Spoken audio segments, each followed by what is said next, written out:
Alright, Shalom. Nous sommes les Hébreux israélites du camp de GMS Montréal. On vient avec le témoignage de Yahweh Ba'Hashem Yahushai. Avant de commencer, on va donner tout honneur, toute gloire à Yahweh Ba'Hashem Yahushai Ba'Hashem Kodash. Yahweh étant le nom du suprême et tout puissant, Yahushai est le nom de son fils, notre sauveur, le Kodash du Saint-Esprit. Alright, so nous commençons, on revient avec le témoignage. Ok, le témoignage déclare la fin de cet empire. L'empire de Edom étant le soi-disant en blanc. Alright, qui n'est en fait pas blanc, il est rouge comme le décrit la Bible. Alright, so Yahweh Yahushai a appointé les prophètes pour déclarer la fin de tout empire qui sont venus sur la planète Terre. Ok, que ce soit l'empire des Égyptiens, Moïse était présent, que ce soit l'empire des Babyloniens avec Ezekiel et les autres prophètes, l'empire des Perses, l'empire des Romains, l'empire des Grecs. Ok, Yahweh Yahushai a toujours mis en place des prophètes pour déclarer leur fin. Jérémie 28, verset 8. Jérémie 28 et verset 8. Les prophètes qui sont parus avant moi et avant toi, dès les temps anciens, ont prophétisé que des pays puissants et des grands royaumes, la guerre, la malheur et la peste. That's right. Et qu'est-ce que veut dire prophétiser? C'est-à-dire déclarer ce qui va se produire. Ok? Ce pouvoir appartient seulement aux prophètes. Ok? Les hommes qui ont le témoignage de Yahweh Yahushai sont cet esprit. Right? C'est comme le frère vient de lire l'Écriture. On déclare la guerre, ok? La peste, les famines, ok? Toutes sortes de calamités et de tribulations que Yahweh Yahushai va apporter sur la planète Terre. Ok? Les mêmes pestes, les mêmes tourments qu'il avait apportés au temps d'Égypte vont revenir ici. Alright? La noirceur, ok? Les bêtes sauvages, ainsi de suite. Alright? Pourquoi? Afin d'installer le royaume de son fils. 4 Esdras 6. 4 Esdras 6 et 9. Esau est la fin de ce siècle-ci. Et Jacob est l'origine du suivant. 4 Esdras 6 et 9. Esau est la fin de ce siècle-ci. Et Jacob est l'origine du suivant.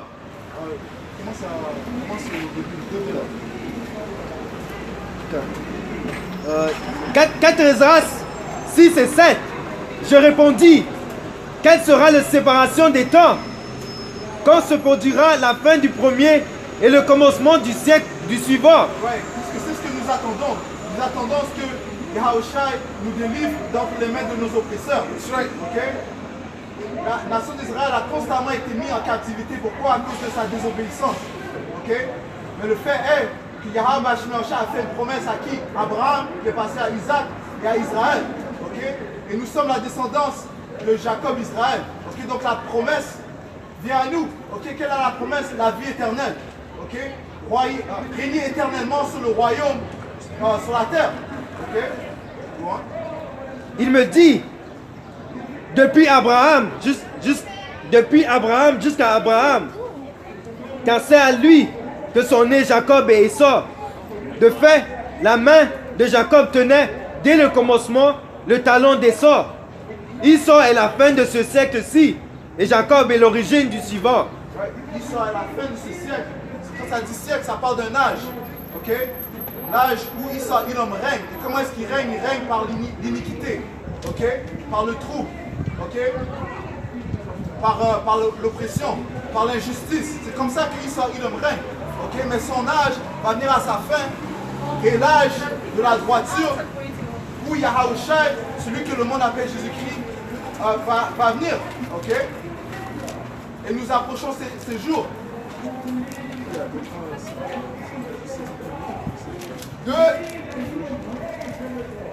Ça c'est 2 Thessaloniciens 2. Ezekiel 42. Ezekiel 42 verset 9. Ezekiel 42 et verset 9. Voici les premières choses se sont accomplies et je vous en annonce des nouvelles. Avant qu'elles arrivent, je vous les prédis. Les premières choses se sont accomplies. Les prophéties qui étaient déjà mentionnées sont déjà accomplies. Le fait que le peuple d'Israël serait mis en captivité, par exemple. Okay? Le fait que nous perdions notre nationalité, notre héritage. Ok? Mais Yahweh Hashem nous annonce des nouvelles. Ok? Le fait que nous allons revenir à notre nationalité. Ok? Les prophètes de Yahweh Hashem sont dispersés dans les quatre coins du monde en train de proclamer le témoignage de Yahweh. Ok? De déclarer la venue du Seigneur Yahweh. Ok? Qui va venir régner avec justice. Alright? Yahweh nous déclare ses secrets de plus. Ok? Quels sont les secrets? Ok? Les prophéties. Quelle est l'une des prophéties les plus importantes? Le fait que Edom va venir apporter la marque de la bête, okay, qui est la puce électronique, okay, afin de contrôler le monde, okay, afin d'avoir le monde à sa subjection, afin que tout le monde soit soumis à son système. Alright?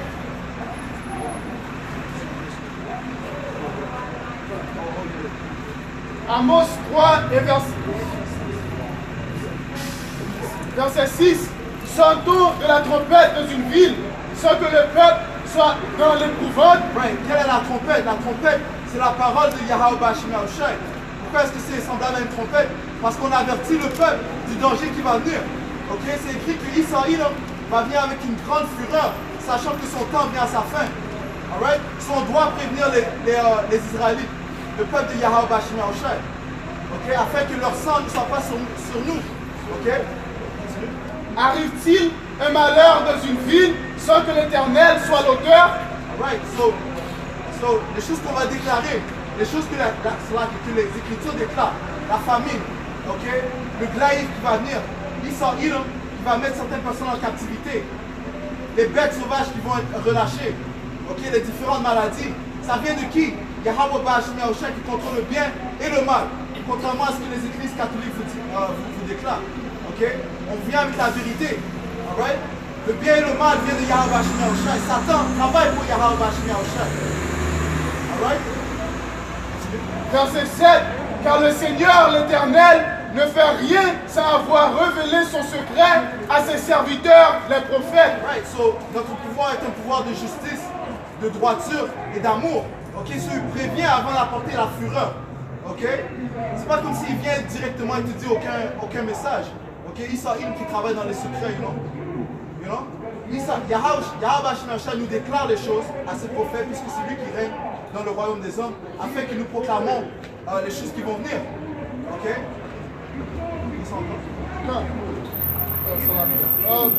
Verset 7, Amos 3 et verset 7. Et verset 7. Car le Seigneur l'Éternel ne fait rien sans avoir relevé son secret à ses serviteurs, les prophètes. Right. Quels sont ces secrets? Les secrets sont les prophéties, les mystères. Alright?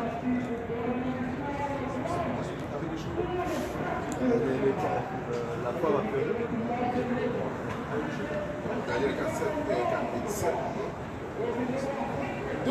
2 Thessaloniciens 2 et verset 7. Car le mystère de l'iniquité.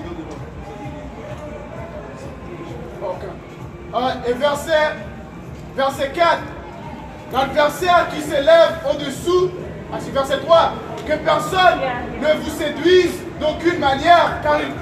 Que personne ne nous séduise. Ça, c'est un des premiers messages que Yahweh a donné aux disciples quand ils étaient sur la montagne Olive, Mount of Olives.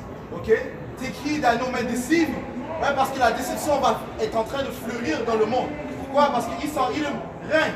Comment est-ce qu'il règne? Par la déception et par le glaïf. Ok? Sa sorcellerie, c'est comme ça qu'il a corrompu le monde entier. C'est pour ça qu'il y a des Ishmaélites qui disent qu'ils sont arabes. C'est pour ça qu'il y a des Moabites qui disent qu'ils sont chinois. Ok? Des hindous, des Ilamites qui disent qu'ils sont hindous. Ok? Qui est responsable de mettre ce voile de noirceur, d'ignorance? Israël, le soi-disant en blanc. Mais mal fait, c'est lui qui dit qu'il est en blanc. Mais en fait, il est édomite. Ok? Israël. Ok? Il court de sa nationalité. C'est pour ça que dans le livre de Genèse, ça dit que Cain, que Israël dans la réincarnation serait fugitif. Okay? Il est un fugitif, pourquoi? Parce qu'il court de sa nationalité. Il veut être n'importe qui autre qu'Israël. Alright? Mais Yahweh Bashim Yahushai déclare ses secrets à ses prophètes.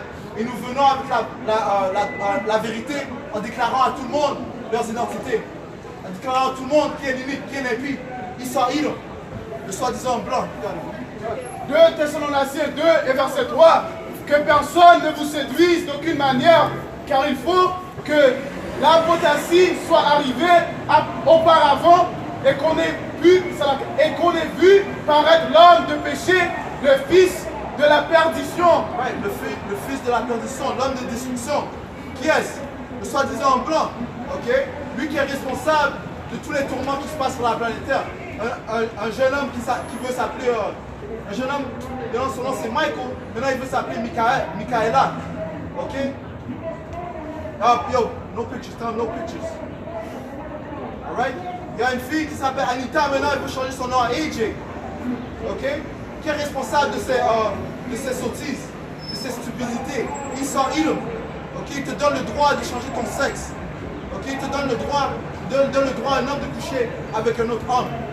Ok? Et ainsi de suite. Alright? Les Écritures sont contre ces abominations. Alright? Et s'ils vont nous détester, de toute façon, ils vont nous détester. Si on va déclarer ça, on va stand tall pour la parole de Yahweh Shemyahushai. Dans ce cadre, l'adversaire qui s'élève au-dessus de tout ce qu'on appelle Dieu et de ce qu'on adore, jusqu'à s'asseoir dans le temple de Dieu, se proclamant lui-même Dieu. Ouais, et ça, ce sont les œuvres de Esau Edom. Okay? Il se croit le Tout-Puissant. Right? Il croit qu'il ne va pas descendre de son empire, de son trône. Okay? Mais on a des nouvelles pour vous. Okay? C'est Yahweh Shemyahushai qui l'a mis en place, tout comme il a exaucé Pharaon, okay, dans le temps de Moïse. Okay? Celui qui a exaucé Pharaon. Et qu'est-ce qui est arrivé avec Pharaon? Il a abaissé.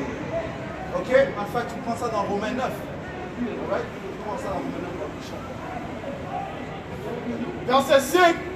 Ne vous souvenez-vous pas que je vous ai dit ces choses lorsque j'étais encore chez vous, et maintenant vous savez ce qui lui retient afin qu'il ne paraisse qu'en son temps, car le mystère de l'iniquité agit déjà. Il faut seulement que celui qui le retient encore ait disparu. Ouais, qui le retient? Yahweh Shemyahushai. Qui le retient? C'est Yahweh Shemyahushai. Alright? Daniel.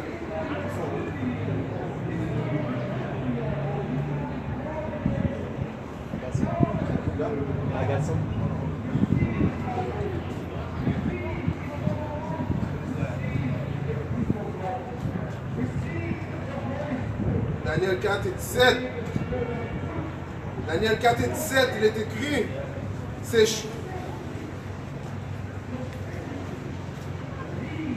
choses est rendue par le décret des veilleurs et la demande par la parole des saints, afin que les vivants puissent connaître que le Très-Haut dirige le royaume des hommes et qu'il donne à qui il veut et y établit le plus innommable des hommes. Ouais, qui est le plus innommable des hommes, Esau Edom. Ok, c'est Yahweh Shemyahushai qui l'a mis en place. Alright, t'as Romain?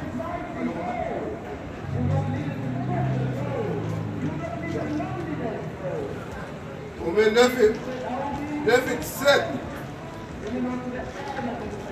Car l'Écriture dit à Pharaon, pour ses desseins, même que je t'ai suscité afin que je puisse montrer mon pouvoir en toi, et afin que mon nom puisse être déclaré à travers toute la terre. Pour que tout le monde puisse entendre. Romains 9 et 17. Car l'Écriture dit à Pharaon, pour ce dessein, même que je t'ai suscité. Pour cette raison même, Yahweh Shemyahushai a élevé Pharaon. Pour quelle raison? Afin que je puisse montrer mon pouvoir en toi. Ouais, afin que tout le monde voit le pouvoir de Yahweh Shemyahushai. Ok, parce que qui est plus fort que Esau Edom? Ok? Ça dit que tout le monde serait émerveillé à la bête. Ok? Tout le monde serait émerveillé à la bête. Ok? Qui est la bête? On parle du système de Esau Edom. Ok? Son pouvoir financier, son pouvoir militaire surtout. Ok? Parce qu'il n'y a aucune nation qui va s'élever contre le soi-disant blanc. Ok? En fait, tout le monde suit le soi-disant blanc. C'est pour ça que tu les vois quand ils vont dans leurs réunions, là, même les Chinois, qui avaient l'habitude de porter leur propre garment. Maintenant, ils se promènent en cravate. Tu vas à Shanghai en Chine, tout le monde vit dans des immeubles. Ok? Qui a l'habitude de bâtir des immeubles? Ils sont îles. Ok? Quand tu regardes comment ils vivaient à Montreal, okay? Ça dit qu'ils vivaient dans les roches. Okay? Même chose quand ils ont été rejetés dans les montagnes Caucasus. C'est dans les roches qu'ils restent. Okay? Ça, c'est la manière de vivre de l'homme de cave. Okay? Esau, Edom. Okay? Soi-disant en blanc. Alright? L'homme de caverne, devrais-je dire. Alright? That's right.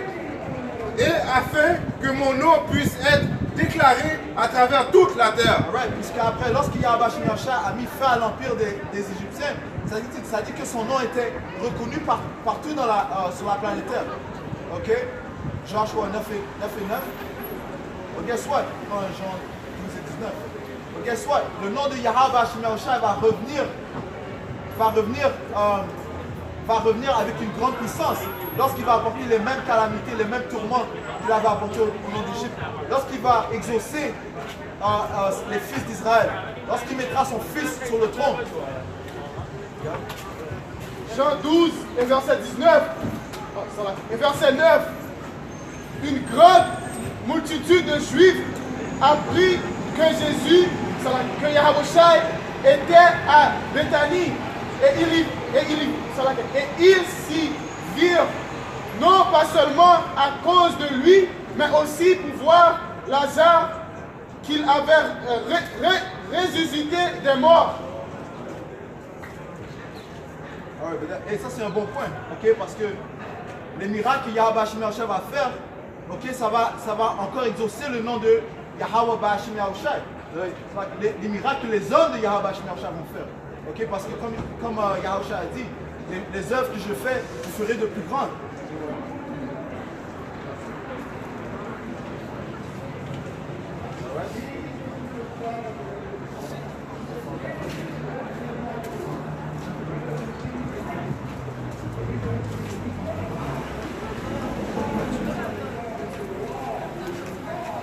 Jean 12 et verset 28. Père, glorifie ton nom. Et une voix vient du ciel, je l'ai glorifié et je la glorifierai encore. That's right. So Yahweh Bashim Yahushua va reglorifier son nom. Ok? Par les merveilles qu'on va voir durant les derniers jours. Et on vous le déclare, ok? Plusieurs seront convaincus par les œuvres, les miracles qui vont venir sur la planète Terre. Ok? Plusieurs vont être guéris. Ok? Les paralysés vont être guéris.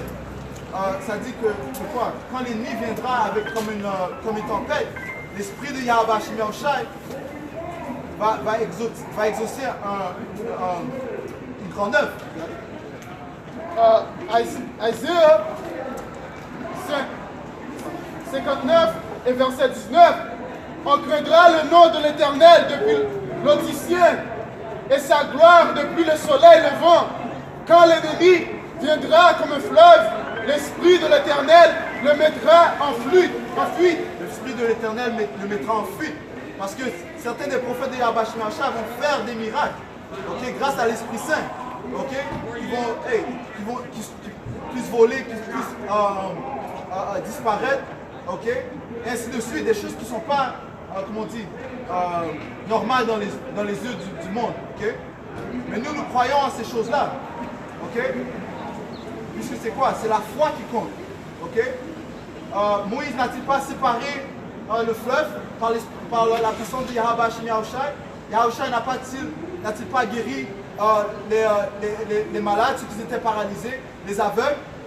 Okay? C'est même inscrit qu'on ne pourrait pas rédiger toutes les œuvres de Yahushua. Alright? So, ces mêmes choses reviendront.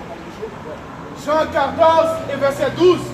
En vérité, je vous le dis, celui qui croit en moi fera aussi les œuvres que j'ai faites, et il en fera de plus grandes, parce que je m'en vais au Père. Parce que Yahushua s'en va au Père, alors il a envoyé son Saint-Esprit, et les miracles vont se reproduire. Ok?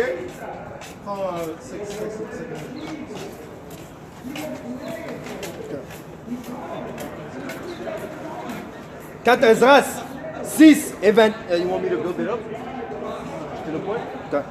4 Esdras 6 et 27. Car le mal sera détruit et la fraude abolie. La foi fleurira, la corruption sera vaincue. Et la vérité, si longtemps sans fruit, se manifestera. Et c'est ce que nous voyons, ok? la vérité en train de se manifester. On voit clair à cause que Yahushua a envoyé son Esprit Saint. Okay? Il nous a ouvert les yeux pour comprendre les Écritures, pour comprendre qui sont nos ennemis. Ok? Isaiah 60.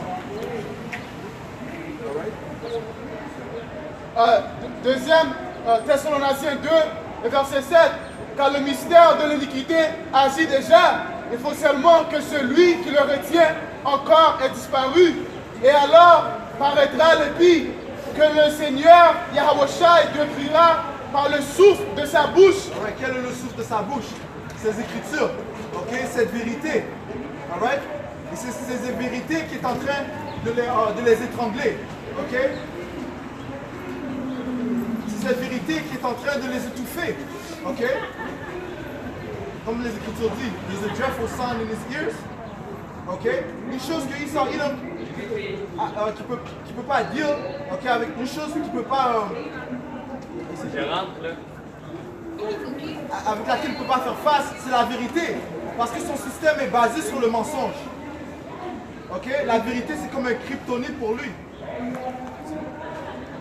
Et qu'il anéantira par l'éclat de son avènement. Ouais. So à la venue de Yahushua, ce sera là la fin de l'empire de Esau. Okay? Parce qu'on sait que des millions d'armes nucléaires vont venir sur le royaume de Babylone. Babylone étant l'Amérique. Okay? Et qui va le rendre en étang de feu. Okay?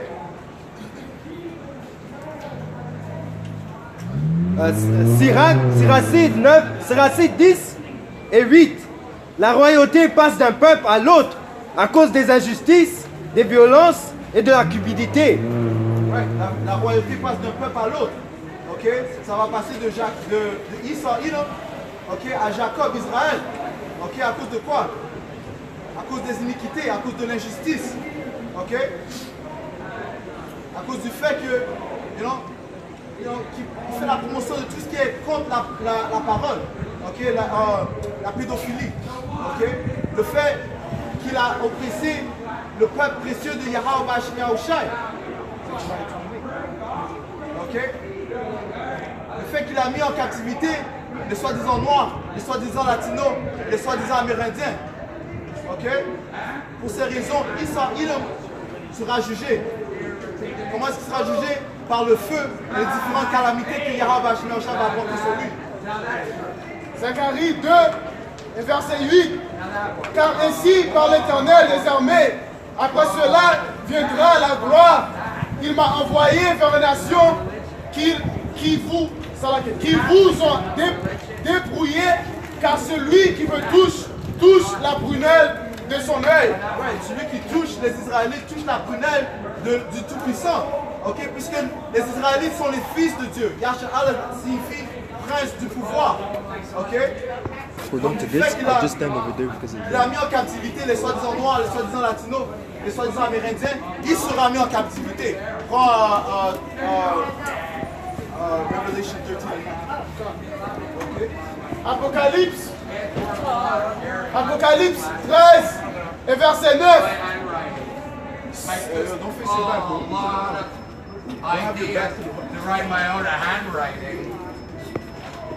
Apocalypse 13 et verset 9. Si quelqu'un a des oreilles qui l'entendent, si quelqu'un mène en captivité, il ira en captivité. Si quelqu'un tue par l'épée, il faut qu'il soit tué par l'épée. C'est ici la persévérance et la foi des saints. Apocalypse 13 et verset 9. Si quelqu'un a des oreilles qui l'entendent, si quelqu'un mène en captivité, il ira en captivité. Si tu as mis un peuple en captivité, la justice est que toi tu sois mis en captivité. Okay? Tu as mis les Israélites en captivité, les soi-disant noirs, les soi-disant amérindiens, les soi-disant latinos en captivité. Esau sera mis en captivité. Et toutes les autres nations aussi seront mis en captivité sous les Israélites. Okay? Commençons par Yahushua. Okay? Celui que le monde appelle celui que le monde appelle Jésus-Christ. Ok? Continue. Si quelqu'un tue par l'épée, il faut qu'il soit tué par l'épée. All right, il faut qu'il soit tué par l'épée. Et qu'est-ce que les Écritures disent? Yahweh a dit, il déclare la fin dès le début. C'est pas dès le début qu'il a dit à Esau, tiens, tu vas vivre par ton épée. Ok? So, qu'est-ce que tu peux faire avec une épée? Tu peux juste tuer. So, on déclare la fin de Esau Edom. Ok? La fin de Esau Edom, c'est qu'il va tomber par l'épée. Il sera chassé par l'épée. Was that Jeremiah 16? Ok. Jérémie 16 et verset 16. Voici, j'envoie une multitude de pécheurs, dit l'Éternel, et ils les pécheront. Et après... Les pécheurs sont qui? Les prophètes. Ok, la lumière du monde que Yahweh a envoyé pour récolter les élites. Les élus, ok, les élus afin qu'ils fassent partie du mariage de Yahushua. Ok? Et après cela, j'enverrai une multitude de chasseurs, et ils les chasseront de toutes les montagnes et de toutes les collines et des fentes des rochers. Right, parce que il viendra un temps, je lis le livre de 1 Corinthiens, le 15e chapitre, vers le 50e verset.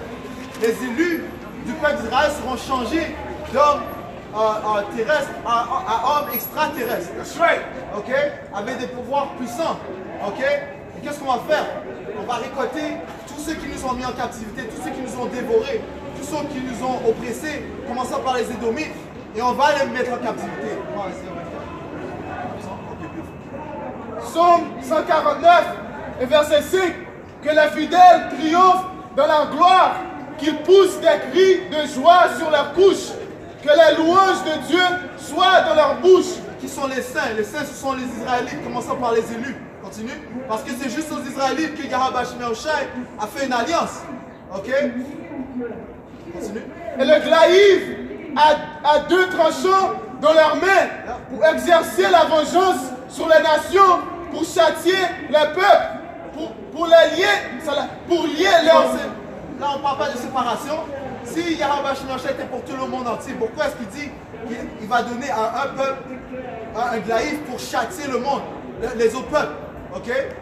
Yahweh, le Tout-Puissant, deal avec la séparation. Tout comme il a séparé les nations quand il bâtissait la tour de Babel. Ok? Continue. Pour lier leur roi avec des chaînes et leurs grands avec des sceptres de fer. Ouais, surtout comme le roi de ces nations, les Édomites, soi-disant en blanc, ok, ils nous ont mis en captivité, la même chose leur arrivera. Ok? Commençant par les élites, ok? Les soi-disant Rothschild, Rockefeller, Dupont, tout ça, ceux qui règnent vraiment dans le background, là. Ceux qui ont leur réunion en secret, là. Que ce soit le Illuminati, Bilderberg Group, Council of Foreign Relations, ainsi de suite. Okay? C'est eux qu'on mettra en captivité, les nobles. On va prendre des chaînes, on va attacher leurs pieds, on va attacher leurs bras, ainsi que leurs enfants, et on va les apporter en captivité. Okay? Ça, c'est ce que dit la Bible. Alright? On ne parle pas de nos propres paroles, c'est ce que dit Yahweh, le Tout-Puissant, okay? Qui va régner dans le prochain royaume. Okay? Votre royaume vient à sa fin. Okay? Et soi-disant blanc, les Edomites, okay? Votre royaume vient à la fin. Right? Alright? Et on voit que votre royaume vient à la fin. Okay? Vous croyez que le C-19 c'était quelque chose? Le Tout-Puissant va apporter pire sur votre tête. Okay? Préparez-vous à une grosse famine qui va venir sur la planète Terre. Right?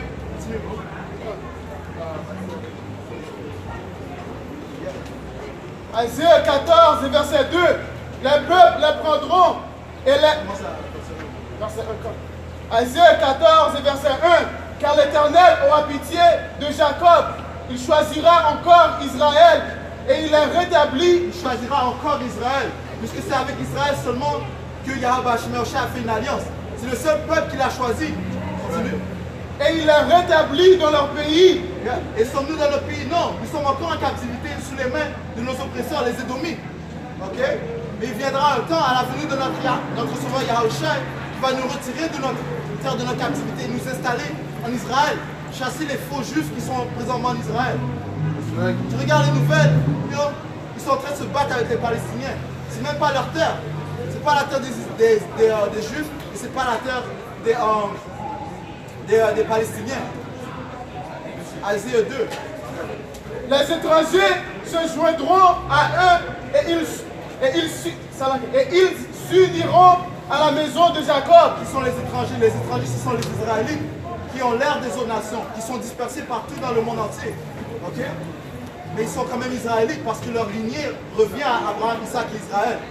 Alright? So, pas tous les Israélites auront la même apparence, ils seront soi-disant noirs. Okay? Il y aura des Israélites qui auront l'air comme des soi-disant blancs. Il y aura des Israélites qui auront l'air comme des soi-disant chinois, arabes, ainsi de suite. Alright? Continue. Verset 2. Les peuples les prendront et les rameneront à leur demeure. Et la maison d'Israël les possédera dans le pays de l'Éternel comme serviteurs et servantes. Alright, ça c'est la droiture des Écritures. Okay?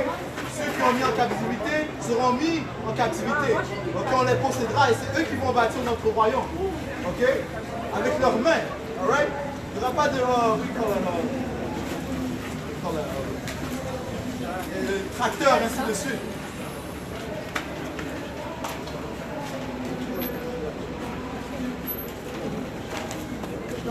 Ils retiendront captifs ceux qui les avaient fait captifs et ils domineront sur leurs oppresseurs. On va dominer sur nos oppresseurs. Ok? Et on lit la Bible. Ok? De Louis II. Alright? Si vous vous questionnez, on est en train de lire la Bible. Ok?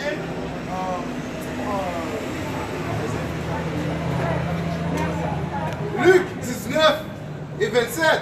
Mais ceux-là, mes ennemis, qui n'ont pas voulu que je règne sur eux, amenez-les ici et tuez-les devant moi. Right, so comme on a lu, Yahweh va changer les pécheurs en tant que chasseurs. Okay? Il viendra un temps que ceux qui refusent, ceux qui s'opposent à ce que Yahweh règne, okay? Yahweh va dire, va nous commander de les mettre devant lui et de les mettre à mort. That's right. Okay? Parce que, contrairement à ce que votre église catholique vous dit, le Tout-Puissant est un homme de guerre. Exode 15 et 3. Okay? Ça te dit que le Tout-Puissant est un homme de guerre. Ok? Continue. Isaiah 24 et verset 21. En ce temps-là, l'Éternel châtiera dans le ciel l'armée d'en haut, et sur la terre, les rois de la terre. Ils seront assemblés captifs dans une prison, ils seront enfermés dans des cachots, et après un grand nombre de jours, ils seront châtiés. Alright, so ils seront mis dans une prison, dans des cavernes, ok? Ok, on va les mettre dans des cavernes. Il viendra un temps où on va pull up avec des chaînes, ok, les attacher et faire qu'ils bâtissent le royaume. Ezekiel 39, ok? Ça veut dire qu'ils seront constamment employés, ok? Ils vont bâtir le royaume. Apocalypse 2, 27. Ok? Parce que qui a bâti le royaume? Qui a bâti le Canada? Les soi-disant noirs, les soi-disant amérindiens, les soi-disant latinos. Qui a bâti l'Amérique? Ok? Les Israélites. Ok? On vous a servi. On a travaillé gratuitement. Ok? On a bâti votre royaume gratuitement. Ok? C'est la même chose que vous allez faire. Ok? Le network de Esau va rester à 0. Moins 0 dans le royaume. Alright? Le seul jour où il aura un break, ce sera durant le sabbat. Apocalypse 2 et 25. Seulement, ceux que vous possédez, tenez-le ferme jusqu'à ce que je vienne.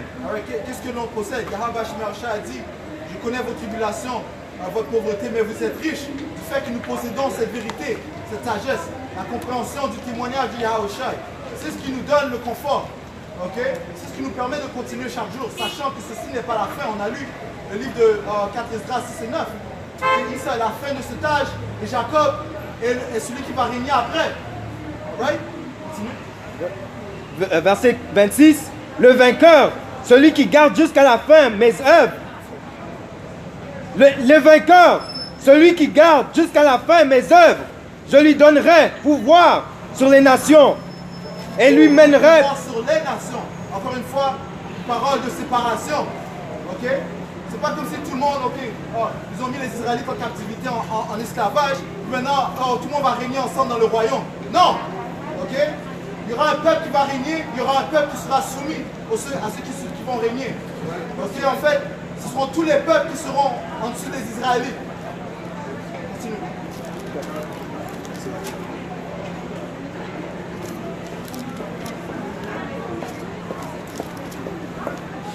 Et il les mènera paître avec un vierge de fer, comme on brise les vases d'argile. Ouais, so on va aller, hey, listen.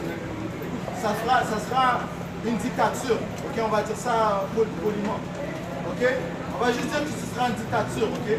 Et Mussolini sera rien comparativement à ce qui va venir, ok? Pinochet, ainsi de suite, ok? Ce sera rien contrairement au royaume de Yahweh Bashim Yahushai.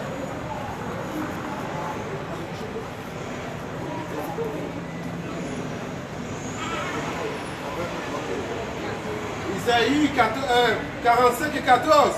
Ils marcheront après toi, ils passeront enchaînés, et ils tomberont à terre devant toi. Et ils te supplieront, disant, certainement, Yahweh Bashim Yahushai est au milieu de toi. Et il n'y a pas d'autre Dieu. Isaïe 45 et 14. Et ils marcheront après toi, ils passeront enchaînés et ils tomberont à terre devant toi. Et ils te supplieront, disant, certainement, Yahweh Bashim Yahushai est au milieu de toi. Et il n'y en a pas d'autre. Il n'y a pas d'autre Dieu. Ouais, toutes les nations vont reconnaître qu'il y a un seul pouvoir.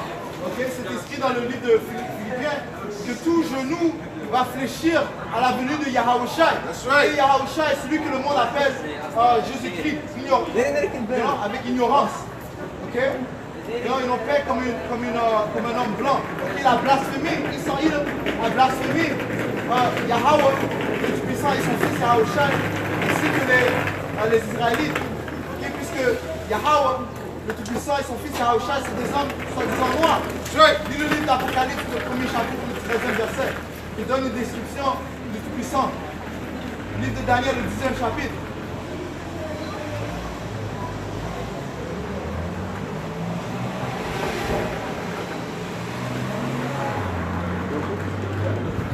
Apocalypse 18 et 6. Payez-la de sa propre monnaie. Rendez-lui au double ce qu'elle a fait dans la coupe où elle a mêlé ses vins. Mêlez-en pour elle le double. So ils vont recevoir double pour tout ce qu'ils ont fait aux Israélites. Qu'est-ce qu'ils ont fait? Ils ont mis le peuple du Tout-Puissant en captivité. Ok? Et ceci est la fin de son empire. Ok? Yahweh Bashim Yahushai déclare la justice. Et tout le monde va entendre cette parole. Que vous l'aimez ou vous ne l'aimez pas. Ok?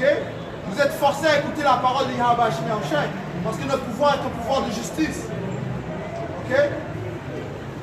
Autant elle s'est accomplie dans la gloire et le luxe, autant rendez-lui de tourments et de deuil, puisqu'elle peut dire de son corps, je trompe en règne et je suis point veuve, jamais je ne verrai le deuil. Right. Ça parle de l'arrogance de Isaïe, pensant qu'il ne va jamais tomber, okay? Pensant que son trône va rester pour toujours. Ça dit dans le livre de Psaume, le 49e chapitre, 15e verset, ça dit que leurs pensées sont que leur royaume, que leur génération va durer jusqu'à jamais. C'est pour ça qu'ils ont des plans de vous mettre une puce électronique dans votre corps. Ok? Continue. Jérémie 49 et verset 12. Car ainsi parle l'Éternel. Voici ceux qui ne devaient pas boire à la coupe, la boiront. Qui ne devaient pas boire? Les Israélites. Parce que nous sommes le peuple choisi du Tout-Puissant, Yahweh Bashim Yahushai. Les soi-disant noirs, les soi-disant latinos, les soi-disant amérindiens. Et toi, tu resterais impuni, tu ne resterais pas impuni, tu la boiras. Ouais, so Isaïe va boire de la coupe du Tout-Puissant, la coupe de la fureur du Tout-Puissant Yahweh Bashim Yahushai. Qui consiste de quoi? Toutes sortes de tourments, famine, calamité, peste, ok? Captivité, ok? Pour 1000 ans. Okay? Et le feu. I can do that. I can get up to about a C. Lamentation 4 et verset 21. Réjouis-toi, tressaille d'allégresse, fille d'Idom, habite du pays Ut. Vers toi aussi passera la coupe, tu t'enivreras et tu seras mise à nu.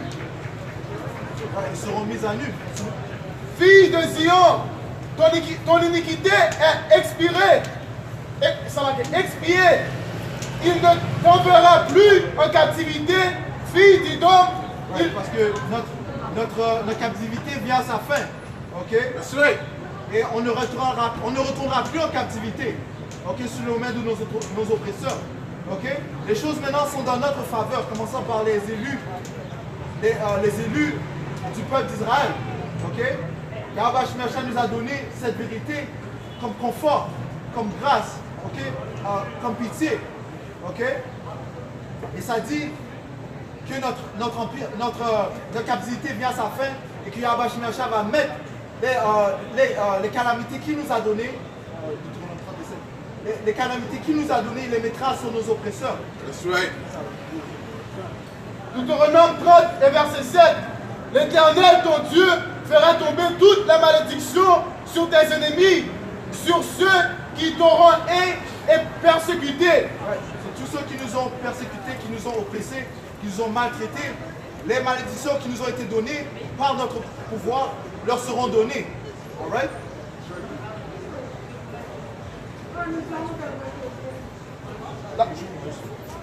Lamentation 4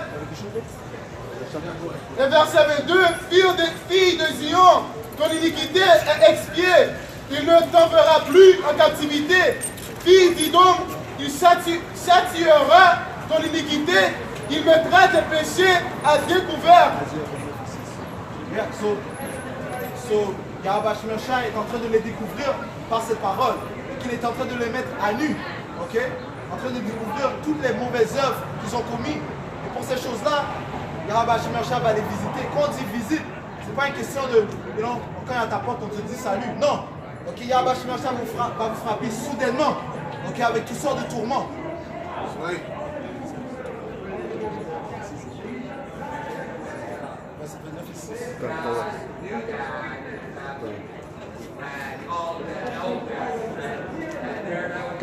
Le livre de Isaiah, chapitre 47, verset 10. Tu avais confiance dans ta méchanceté. Tu disais, personne ne me voit. Ta sagesse et ta science t'ont séduit. Et tu disais en ton cœur, moi et rien que moi. Le malheur viendra sur toi sans que tu en vois l'aurore. La calamité tombera sur toi sans que tu puisses la conjurer. Et la ruine fondra sur toi tout à coup à l'improviste. That's right. Isaïe 29 et 6.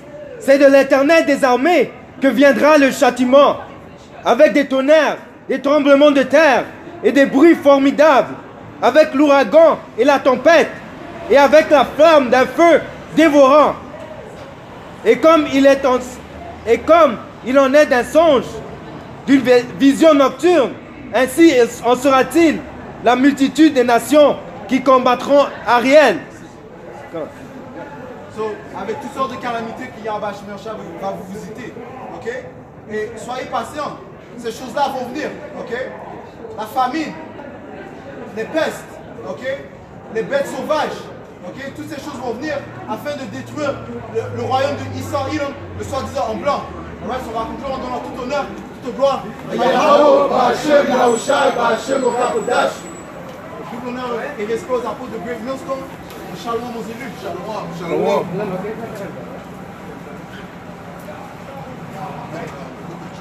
Are you guys filming or is it okay to Go ahead, go ahead. Okay, just don't everyone be filmed. No problem. Okay, thanks.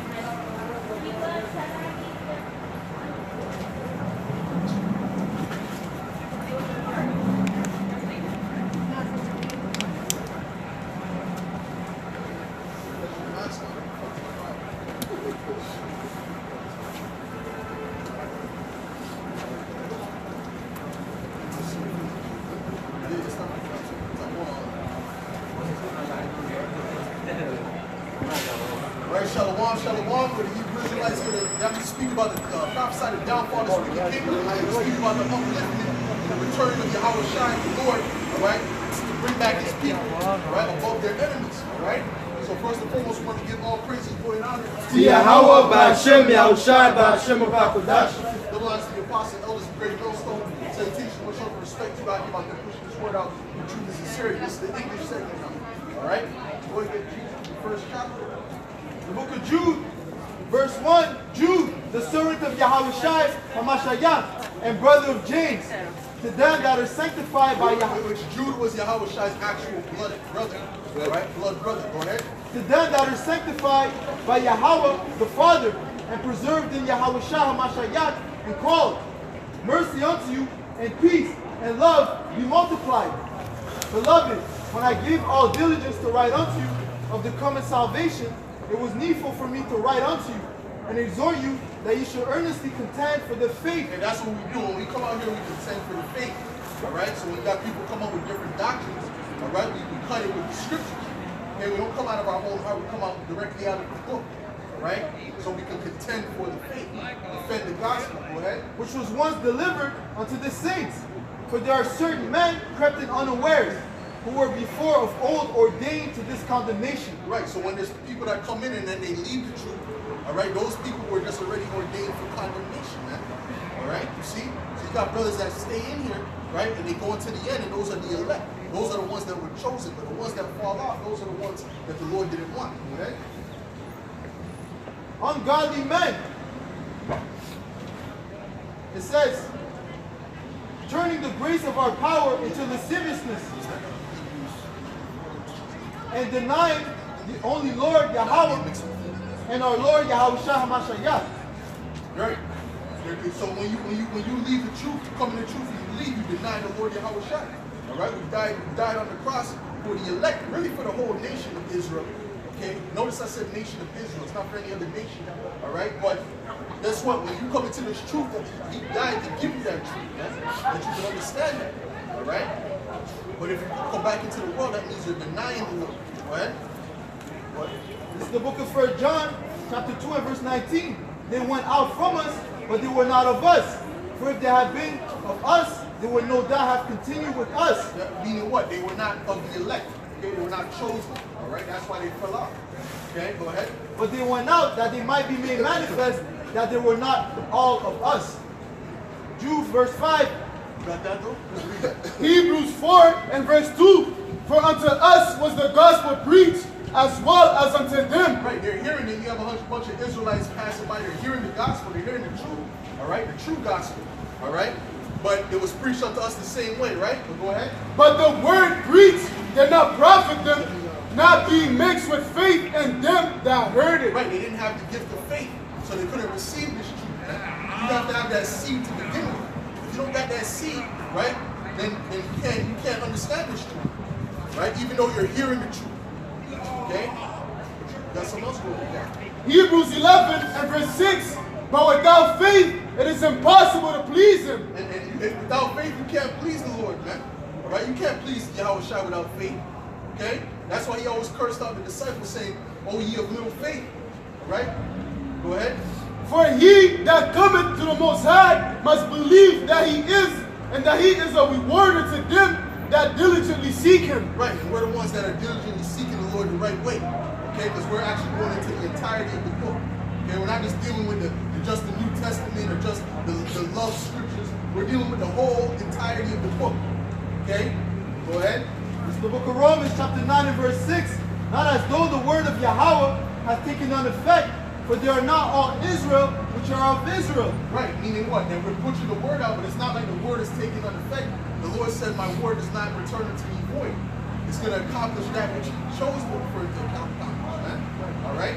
Matter of fact, you can bring that out too. All right? But you see, there's certain Israelites that are not going to make it. Right? The majority of our people are not going to make it. Even though it's for you Israelites, you so-called blacks, Latinos, and Native Americans, they're scattering around. All right? The majority have to go. Okay? Because the majority are tied to this man, to this devil, to this Edomite. Okay? It's mind, body, and soul. For real. All right? That's why they take on to his philosophies and his science and all his, all his ways that he taught them. All right? While they were in slavery, they take on to that way. Okay? Instead of taking on to the way that the Lord gave us, man. The true way, the right way of Yahweh Hashem Yahushua. What you got? This is Romans 9 and 27. Isaiah also cried concerning Israel, though the number of the children of Israel be as the sand of the sea, a remnant shall be saved. A remnant, only a small amount of nation, and if only a small amount of Israel is going to be saved, how the heck could a heathen be saved, man, of another nation? Of course not, man. The Lord is only dealing with the nation of Israel, but he's only dealing with a certain portion. Give me Zechariah 13:8. Zechariah 13 and verse 8. And it reads, and it shall come to pass that in the land, saith the Lord, 2 parts therein shall be cut off and die. 2 parts mean what? It's the 2/3 that we always mention. 2/3. Go ahead. But the third shall be left therein. I will bring the third part to the fire, and I will refine them as silver is refined, and will try them as gold is tried, and they shall call on my name, and I will hear them, and say, it is my people, and they shall say, the Lord is my power. Right, the Lord is my power. Right, read that again, that last part. God, I will say, it is my people, and they shall say, the Lord is my power. Right, the Israelites, man. Okay, they're going to be delivered. And the elect of the nation of Israel, chosen amongst us, and not all of them. All right, the majority of them are gone, man. They're completely out of there, man. All right. This is the book of Isaiah, chapter 1 and 9. Except the Lord of hosts had left unto us a very small remnant, we should have been as Sodom, and we should have been like unto Gomorrah. Right, and what happened to Sodom and Gomorrah, man? All right? It was completely destroyed. When you go there right now, it's full of sulfur. All right? We found that land, it's full of sulfur, man. All right? Because what? It was destroyed with fire and brimstone, man.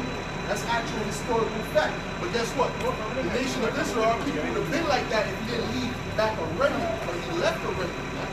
Okay? Because what's going to happen to the remnant? The remnant's going to bring back the rest of the nation. Okay? That's something good. John 6 and 60. Many therefore of his disciples, when they heard this saying, said, this is a hard saying, who can hear it? When Yahushua knew in himself that his disciples murmured at it, he said unto them, does this offend you? What if ye shall see the Son of Man ascend up where he was before? It is the Spirit that quickeneth, the flesh profiteth nothing. The words that I speak unto you, they are spirit and they are life. But there are some of you that believe not. For Yahushua knew from the beginning who they were that believed not. Right, because it was in their spirit to go off, right? Not to follow him, man. They weren't of the sheep, right? But the sheep, it says the sheep hear my voice, man. Okay? Keep going. And who should betray him? And he said, therefore, I say unto you, that no man can come unto me, except it were given of him, except it were given unto him of my Father. From that time, many of his disciples went back. It's scary if he allowed him to follow, although he knew from the beginning he wasn't of the chosen. You see what I'm saying? So even though he was in the truth, he was not of the chosen. Go ahead. From that time, many of his disciples went back and walked no more with him. Then said Yahushua unto the 12, will ye also go away? Then Simon Peter answered him, Lord, to whom shall we go? Thou hast the words of eternal life. See, so Peter knew in the spirit that was the Messiah, man, regardless of the fact, man. All right? Those were hard sayings he couldn't understand at the time, but he knew that was the Messiah. And what he said, what the Lord said, was nothing more than a stumbling block. Okay? The scriptures is full of stumbling blocks. All right? We're a stumbling block. Okay? They'll get tripped up at the garments, they'll get tripped out at the hard speeches. All right? And then what? They won't receive the truth. Okay? But that's to their own destruction. Go ahead. And we believe and are sure that thou art Hamashiach, the Son of the living power. Yeah. And Yahushua answered them, have I not chosen you 12? And one of you is a devil. That's it. That's it. Right? This is 1 Corinthians 1 and verse 27. But the Most High hath chosen the foolish things of the world to confound the wise. Right, this is the foolish things of the world. This is why it's a stumbling block. Because it looks like it's like a lowly gathering, right? It's a stumbling block to the people. That's how the Lord brings them about. What came he out to see?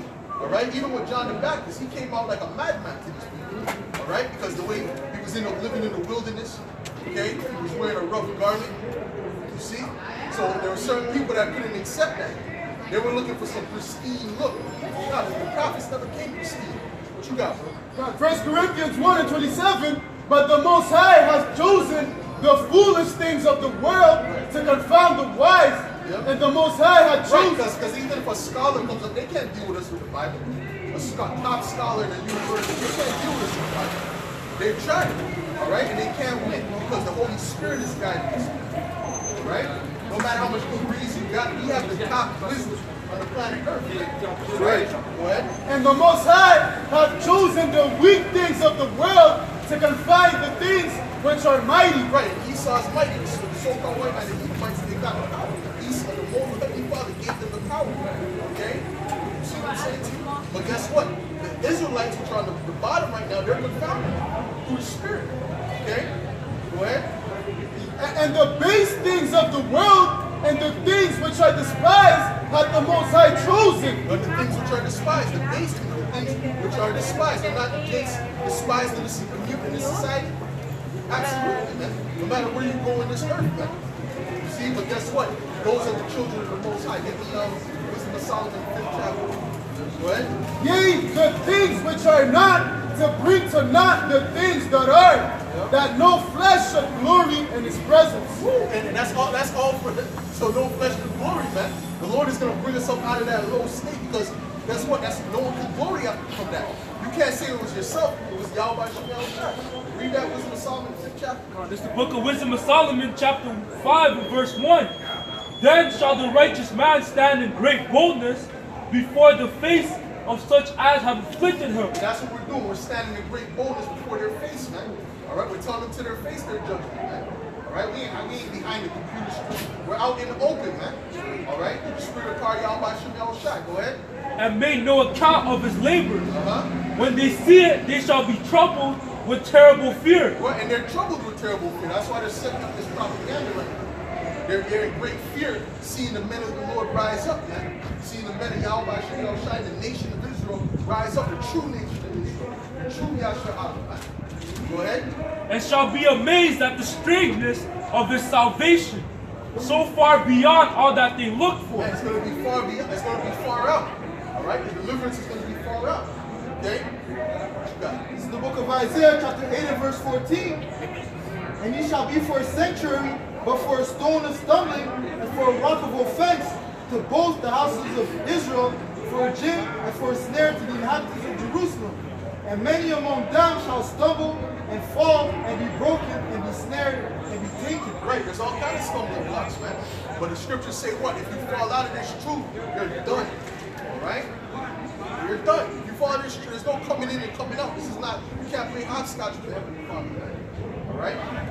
You see? He said the man put his hand to the plow is now, looking back is not worthy for the kingdom of heaven, man. So when you come into this thing, you better know what you're doing, man. You better count that cost, man. Right? 2 Peter 2 and verse 20.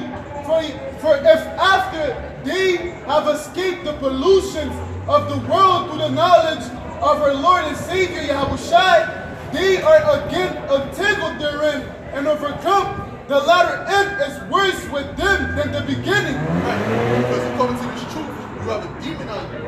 Alright? But then that demon is exercised and leaves, and then you come into the truth and you're clean. Alright? But then when you go back into the world, you get more demons on you, right? Than even the beginning. Go ahead. For it had been better for them not to have known the way of righteousness than after they have known it to turn from the holy commandment delivered unto them. But it has happened unto them according to the true proverb, the dog is turned to his own vomit again, and the soul that was washed to her wallowing in the mire. Right, because why would you turn back to the world? You have common sense. You see there's nothing in this world. You see this world is going down. If you have eyes to see, even the heathen can see that. Alright? Even these people not the truth, they can truly see. There's something going on. You're at the end, clearly. Alright? So you seeing this truth and all these things are happening, you go back into the world, you've got major demons on you, right? Right? What you got? Hebrews. Hold on, I want to see how short you got. 6. What you got? You don't have to This is the book of St. Matthew, chapter 3, and verse 6.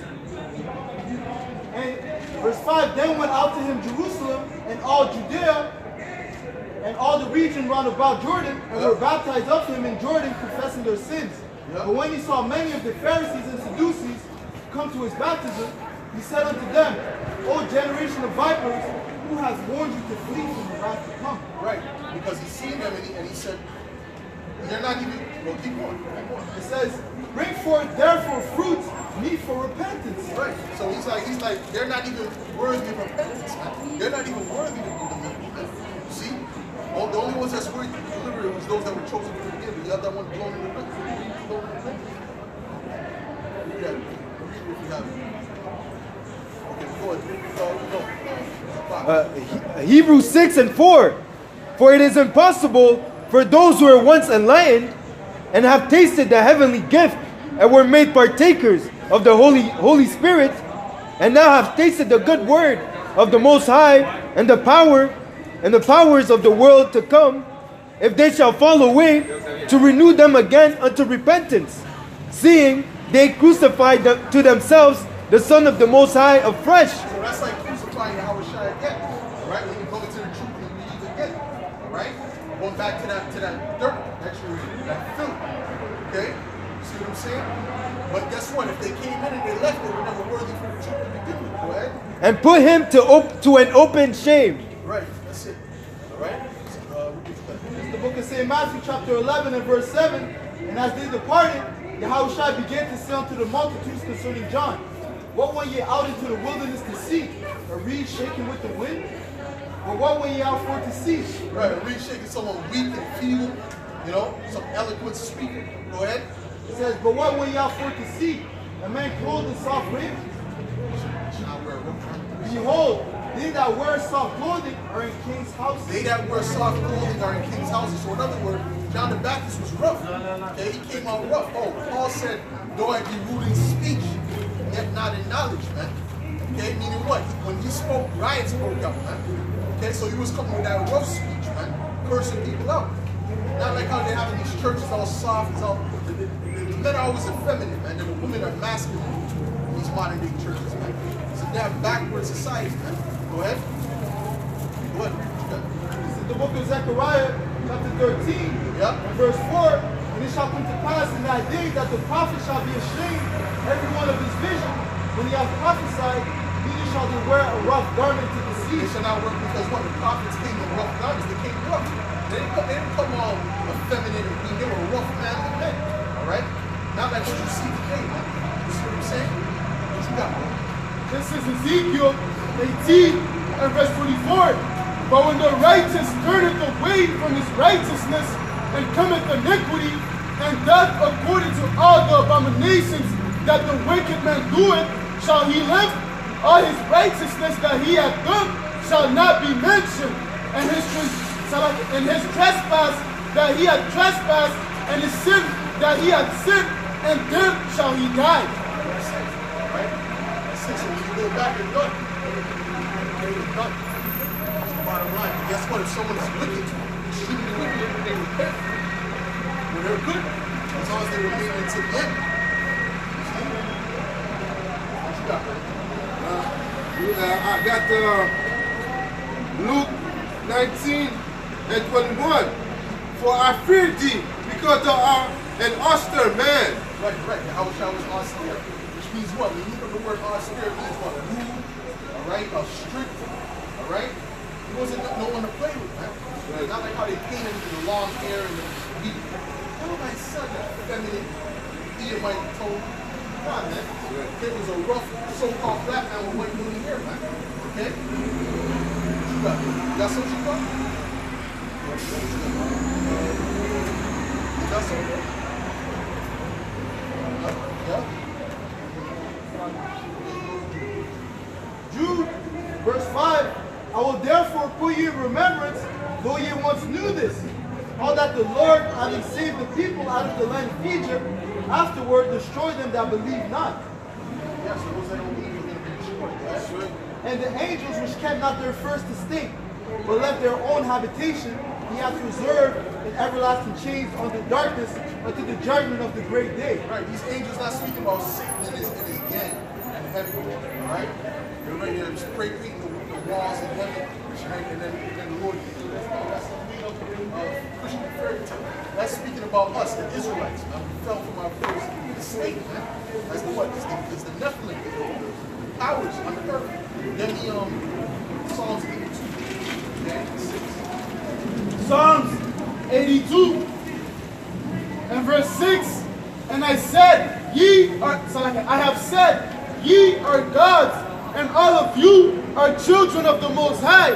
Right. But ye shall die like men and fall like one of the princes. Well, that's a fact, and we see that happening right now, man. We see Jacob, we're all dying like men, right? Okay, but in the kingdom, we're going to be true powers again, man. Alahayim. All right? It says that the house of David shall be as the Most High. Right? So it's going to be a whole other level. It's not going to be like this decrepit system where Esau has to get sick. He has to get tied up to tubes in his throat. You know? Tied up to the shapes to live. No. All right? We're going to be completely pure. All right? We're never gonna die again. What you got, bro? This is the book of Zechariah, chapter 12 and 8. In that day shall the Lord defend the inhabitants of Jerusalem, and the feeble among them at that day shall be as David, and the house of David shall be as the Most High. And the house of David shall be as the Most High, man. Okay? So what? So that's all powerful, man. See what I'm saying? There's nothing they can do against this, man. You see? As the angel of the Lord before them. That's right. Right? This is Revelation 21 and verse 4. And the Most High shall wipe away all tears from their eyes, and there shall be no more death, neither sorrow nor crying, neither shall there be any more pain, for the former things are passed away. Right. So read that again. Neither sorrow nor crying, neither shall there be any more pain, for the former things are passed away. That's it. All right. This former world is gonna be wiped away, man. All right. We're coming to that new world, man. That righteous rulership. Let me 2 Peter 3 and 13. All right. What? This is the book of 1 Corinthians chapter 15 and verse 53. For this corruptible must put on incorruption, and this mortal must put on immortality. Right, this mortal has to put on immortality, man. See? So we're going to have those super bodies, man. That's right. Right? You're going to be able to, fly. All right? You're going to be able to pick up, big objects. Right? So listen, man, it's far out. For these people, that's far out. Okay, which it is. Right? Say Matthew 16 and 28. Do you have that? 2 Peter? Yeah. 2 Peter 3 and verse 13. Verse 13. Nevertheless, we, according to his promise, look for new heavens and a new earth wherein dwelleth righteousness. Right, that's what we're looking for, because this place is drenched in wickedness, and fraud, and deceit. All right? See? And low down this, right? What you got, bro? John 3 and 2. Beloved, now are we the Son of God, and it doth not yet appear what we shall be, but we know that when he shall appear, we shall be like him. Right, we shall be like him, like Yahushua. Right. Okay? So when Yahushua walked on water, right? How did Yahushua change water to wine, right? So we're going to be able to do all of that. Okay? And more. Right? So that those who see around me, they're going to be able to do that in greater, man. That's right. All right?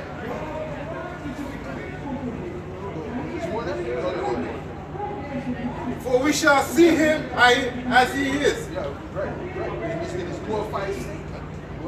This is the book of St. Matthew, chapter 16, and verse 28. Verily I say unto you, there be some standing here which shall not taste of death. There be some standing here which shall not taste of death. Go ahead. Till they see the Son of Man coming in his kingdom. Right? All right. So what's going to happen? They're going to go directly into the chariots. And when they're in the chariots, it says what? In the twinkling. Let's get that. Read that. This is 1 Corinthians 15 and verse 51. Behold, I show you a mystery. We shall not all sleep, but we shall all be changed. Right. Well, we're going to be. What's going to be changed? These bodies in this thing. Also, our spirit is going to be renewed. Go ahead. In a moment, in the twinkling of an eye, at the last trumpet, for the trumpet shall sound, and the dead shall be raised incorruptible, and we shall be changed.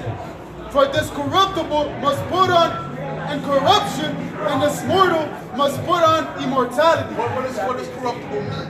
It means we decay, right? The bodies, they break down. All right? After a certain amount of time. You see what I'm saying? Fuck Francis. Fuck Francis. Fuck you, man. You too. Go ahead. Read. This is Speaking Franglish, man. Go ahead, read. this is First Corinthians. Fuck Francis. Go ahead, read. 1 Corinthians 15 and verse 26. The last enemy that shall be destroyed is death. Right, the last enemy that should be destroyed is death. All right, so that's what we're gonna conquer, man, in the spirit. All right, these Edomites be crying about stupidness, man. But they go on vacation. They want people to speak other languages, man. Right? Don't go on vacation. They're not going vacation nowhere, man. All right, but they don't speak French in Spain. All right, go ahead, read. This is 1 Corinthians chapter 6 and verse 14. Right. And verse 14, and the Most High has both raised up the Lord and will also raise up us by his own power. Right. But he also raised us up by his own power, man.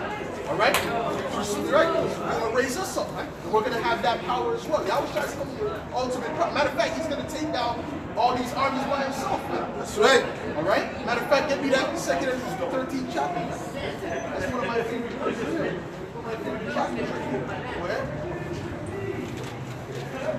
Book of 2nd Ezra, chapter 13 and verse 1. And it came to pass after 7 days, I dreamed a dream by night. And lo, there arose the wind from the sea, that it moved all the waves thereof.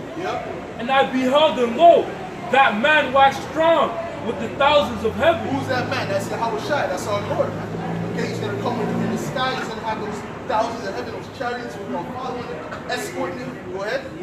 And when he turned his countenance to look, all things trembled that were seen under him.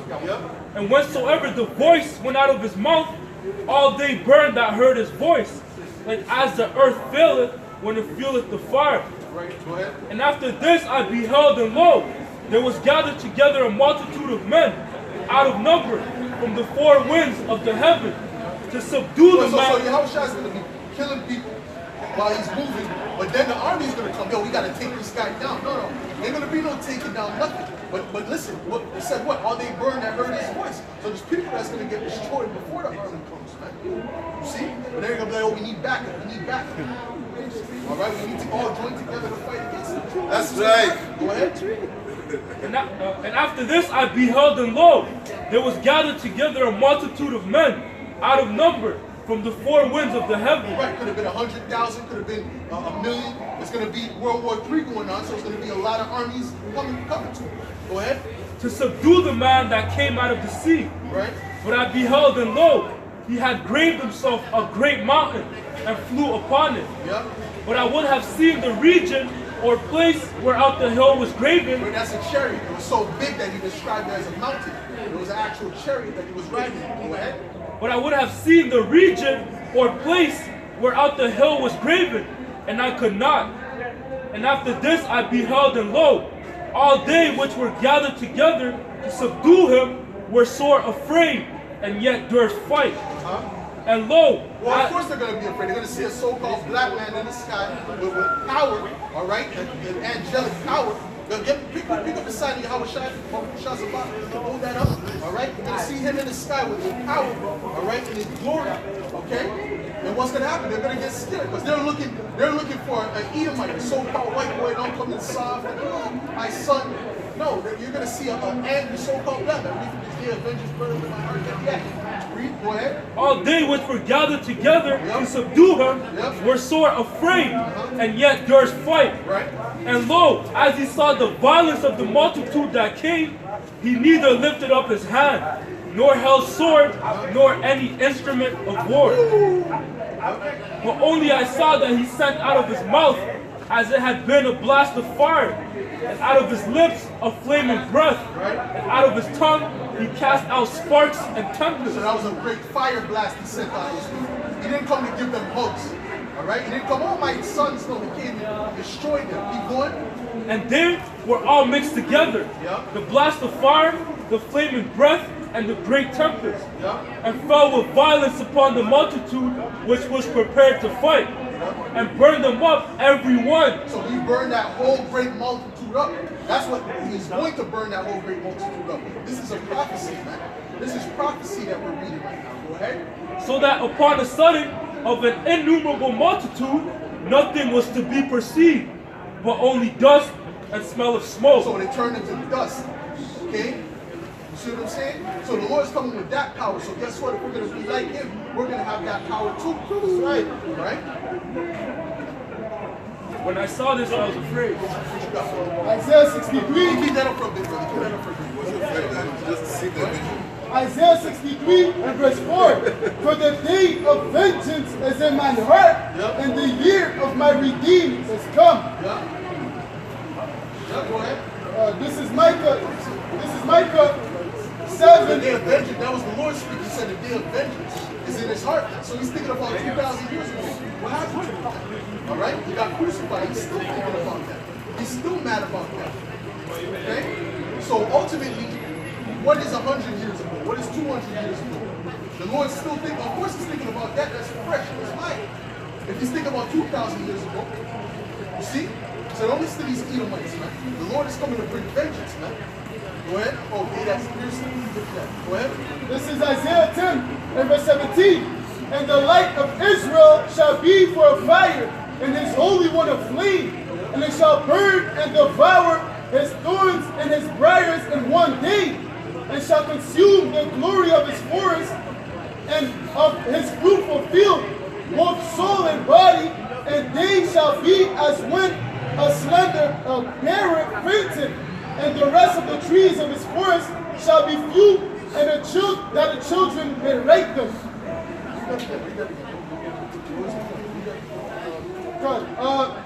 Isaiah 10 and verse 17. And the light of Israel shall be a fire, and his Holy One a flame, and it shall burn and devour his thorns and his briars in one day. That's not the same. Go ahead. This is the book of Revelation, chapter 1 and verse 7. Behold, he cometh with clouds, and every eye shall see him, and they also which pierced him. Yeah. Revelation chapter 1 and verse 7. Behold, he cometh with clouds, and every eye shall see him, and they also which pierced him, and all kindreds of the earth shall wail because of him. And so, yeah, they're all going to see him, man. All right? Even the ones that pierced him. So he still has a grudge about that, man. About those that put that piercing aside. All right? You don't think he has a grudge about what was done to his people, man? All right? The Lord is not coming to play games with you, man. He's coming to deliver his elect, all right, and destroy the evil. All right? So these Edomites got a lot to pay for. Get me Isaiah the 63rd chapter. It's not a good time to be an Edomite. What you got? Isaiah 66 and 16.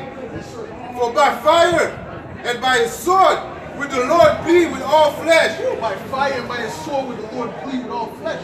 He's coming to destroy people, man. He's coming to play games. All right? He said from the east to the west shall the slain of the Lord be. All right? And he's coming from all the enemies of Israel. All our enemies is his enemies. That's right. All his enemies is our enemies, man. You see that?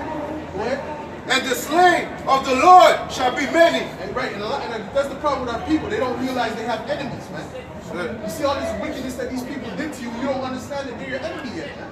You still think they're your friend. You smiling with them. That's why what happens is you go hunting or go somewhere with these Edomites, and you hear a Jake gets hanged on the tree by his so-called friends. Because he doesn't have wisdom, man. You see that? But we understand we have enemies. The Bible tells us we have enemies, man. And it tells us to never trust our enemies. That's right. Give me that in 2 Ecclesiastes 12.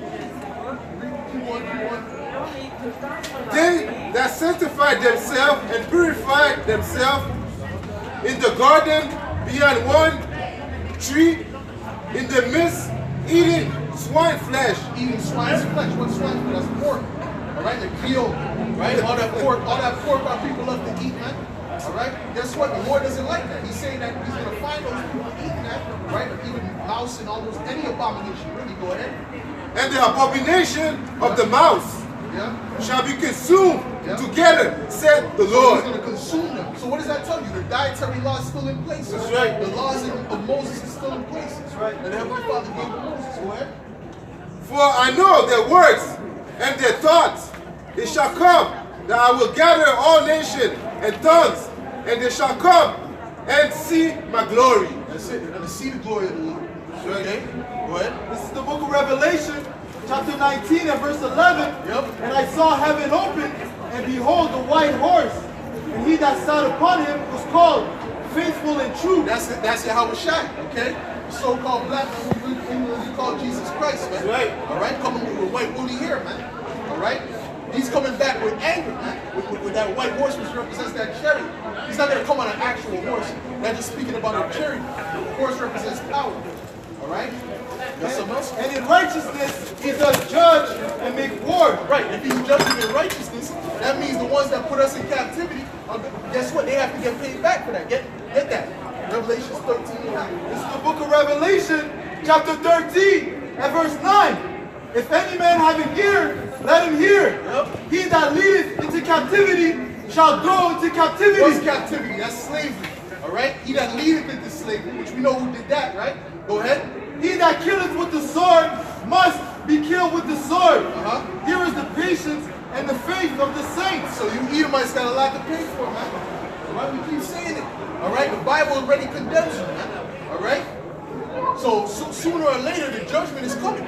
We see that it's building up to it right now. All right? And you can feel it. You feel it in your throat. You feel that. Go ahead. Isaiah 63 Yep. and verse 1. And verse 1, who is this that cometh from Edom? So the Lord's going to come back. He's going to target the Edomites. You already know who the Edomites are, right? The so-called white man. All right? The so-called white people in general. All right? That's the Edomites according to the Bible. Everyone has biblical nationality. All right? We're the Israelites, all right? One of the 12 tribes. All right? You're a so-called black man, Latino, Native American. That means you're an Israelite. Okay? From whatever respective tribe you come from. Right? If you're East Indian, you're an Elamite. Okay? For the most part. Go ahead. Who is this that cometh from Edom, with thy garments from Basra? This that is glorious in his apparel, traveling in the greatness of his strength. I that speak in righteousness, mighty to save. Wherefore art thou red in thine apparel, and thy garments like him that treadeth in the right wine fat. Yep. I have trodden the winepress alone, and of the people there was none with me. For What is as the wine fat? The wine fat represents the people, the Edomites specifically. All right? Because they're the ones ruling this world right now. Okay? So the Lord is coming directly to deal with these Edomites. Go ahead.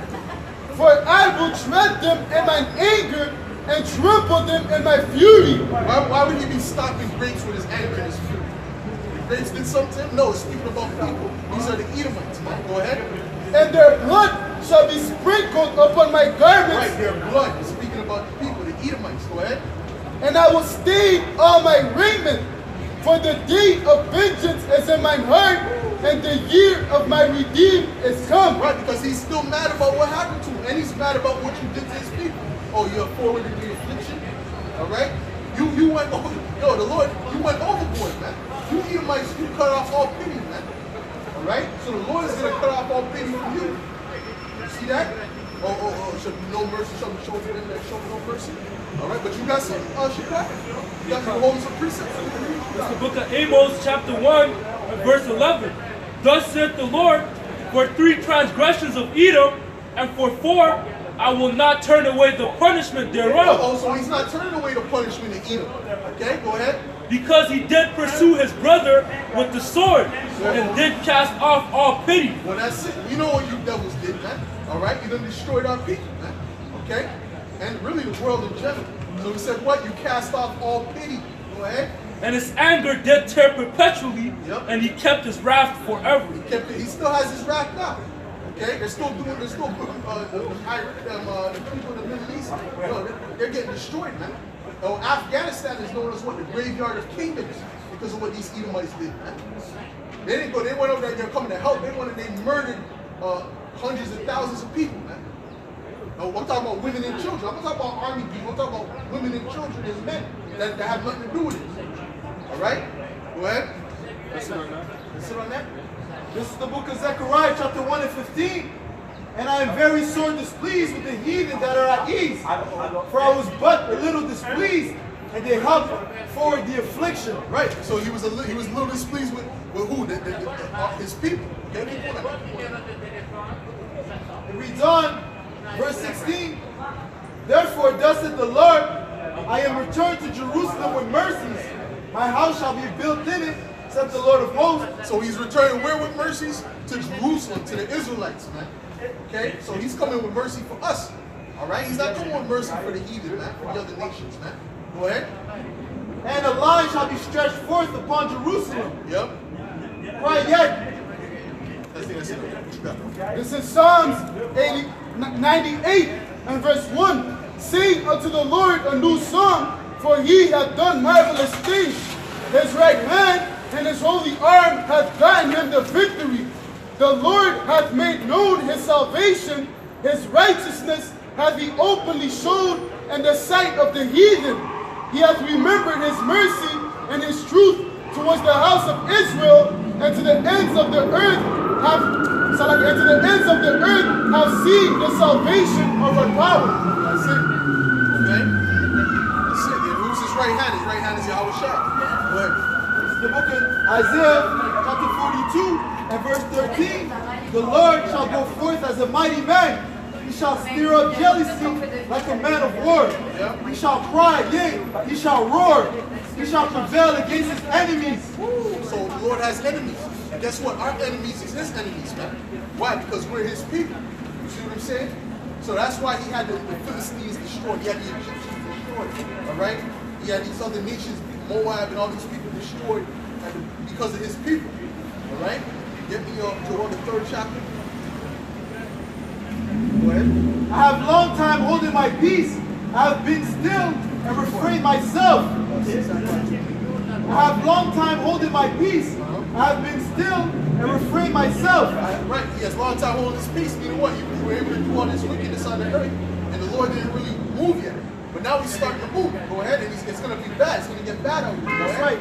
Now will I cry like a travailing woman. I will destroy and devour at once. I will make waste mountains and hills, and dry up all their herbs. And I will make the rivers islands, and I will dry up the pools. Right. Meaning what? Nuclear destruction. All right? That's coming. All right? The earth is destroyed by nuclear fire. That's the prophecy. World War III. You see? That's something else? Go ahead, brother. Joel 3 and verse 1. For behold, in those days and in that time, when I shall bring again the captivity of Judah and Jerusalem, I will also gather all nations and will bring them down into the valley of Jehoshaphat, and will plead with them there for my people and for my heritage Israel. So the reason he's gathering them for World War III is to plead for his people, man. All right? So that's showing you the Lord only cares about the Israelites, man. You don't care about any other nation, man. All right? Well, you have not done so with any whom they have scattered among the nations and parted my land, and they have cast lots for my people. Right, when you look at the transatlantic slave trade, we went into all over the world, man. You see? Went over Europe, India, we went to a lot of places, man. Okay? Went a lot of places, man. Even more than what they showed you even on that map. Go ahead. And they have cast lots for my people, and have given a boy for an harlot, and sold a girl for wine, that they might drink. Yep, that's slavery. That's slavery right here. Go ahead. Yea, and what have ye to do with me, O Tyre and Zidon, and all the coasts of Palestine? Will ye render me a recompense? And if ye recompense me, swiftly and speedily will I return your recompense upon your own head. Right, those are the heathen that helped Esau. Okay, they're going to get judged for that too. Go ahead. Because ye have taken my silver and my gold, and have carried into your temples my goodly pleasant things. The children also of Judah and the children of Jerusalem have ye sold unto the Grecians. So he sold the children, our people, to the Grecians, meaning what? The Edomites, the so-called white people. All right, this is biblical prophecy, man. All right, really now it's history, but back then it was prophecy. All right, go ahead. That ye might remove them far from their border. Right, where's our border? In the eastern hemisphere. Now we're in the western hemisphere as a people. All right, go ahead.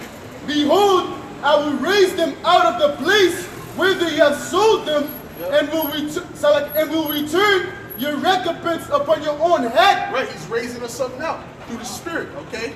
Those dead bones are being revived, okay, through the Spirit. So what? Now we know the truth, all right? And now we're backing with our power, all right? And there's power with that, okay? There's major power with that, all right?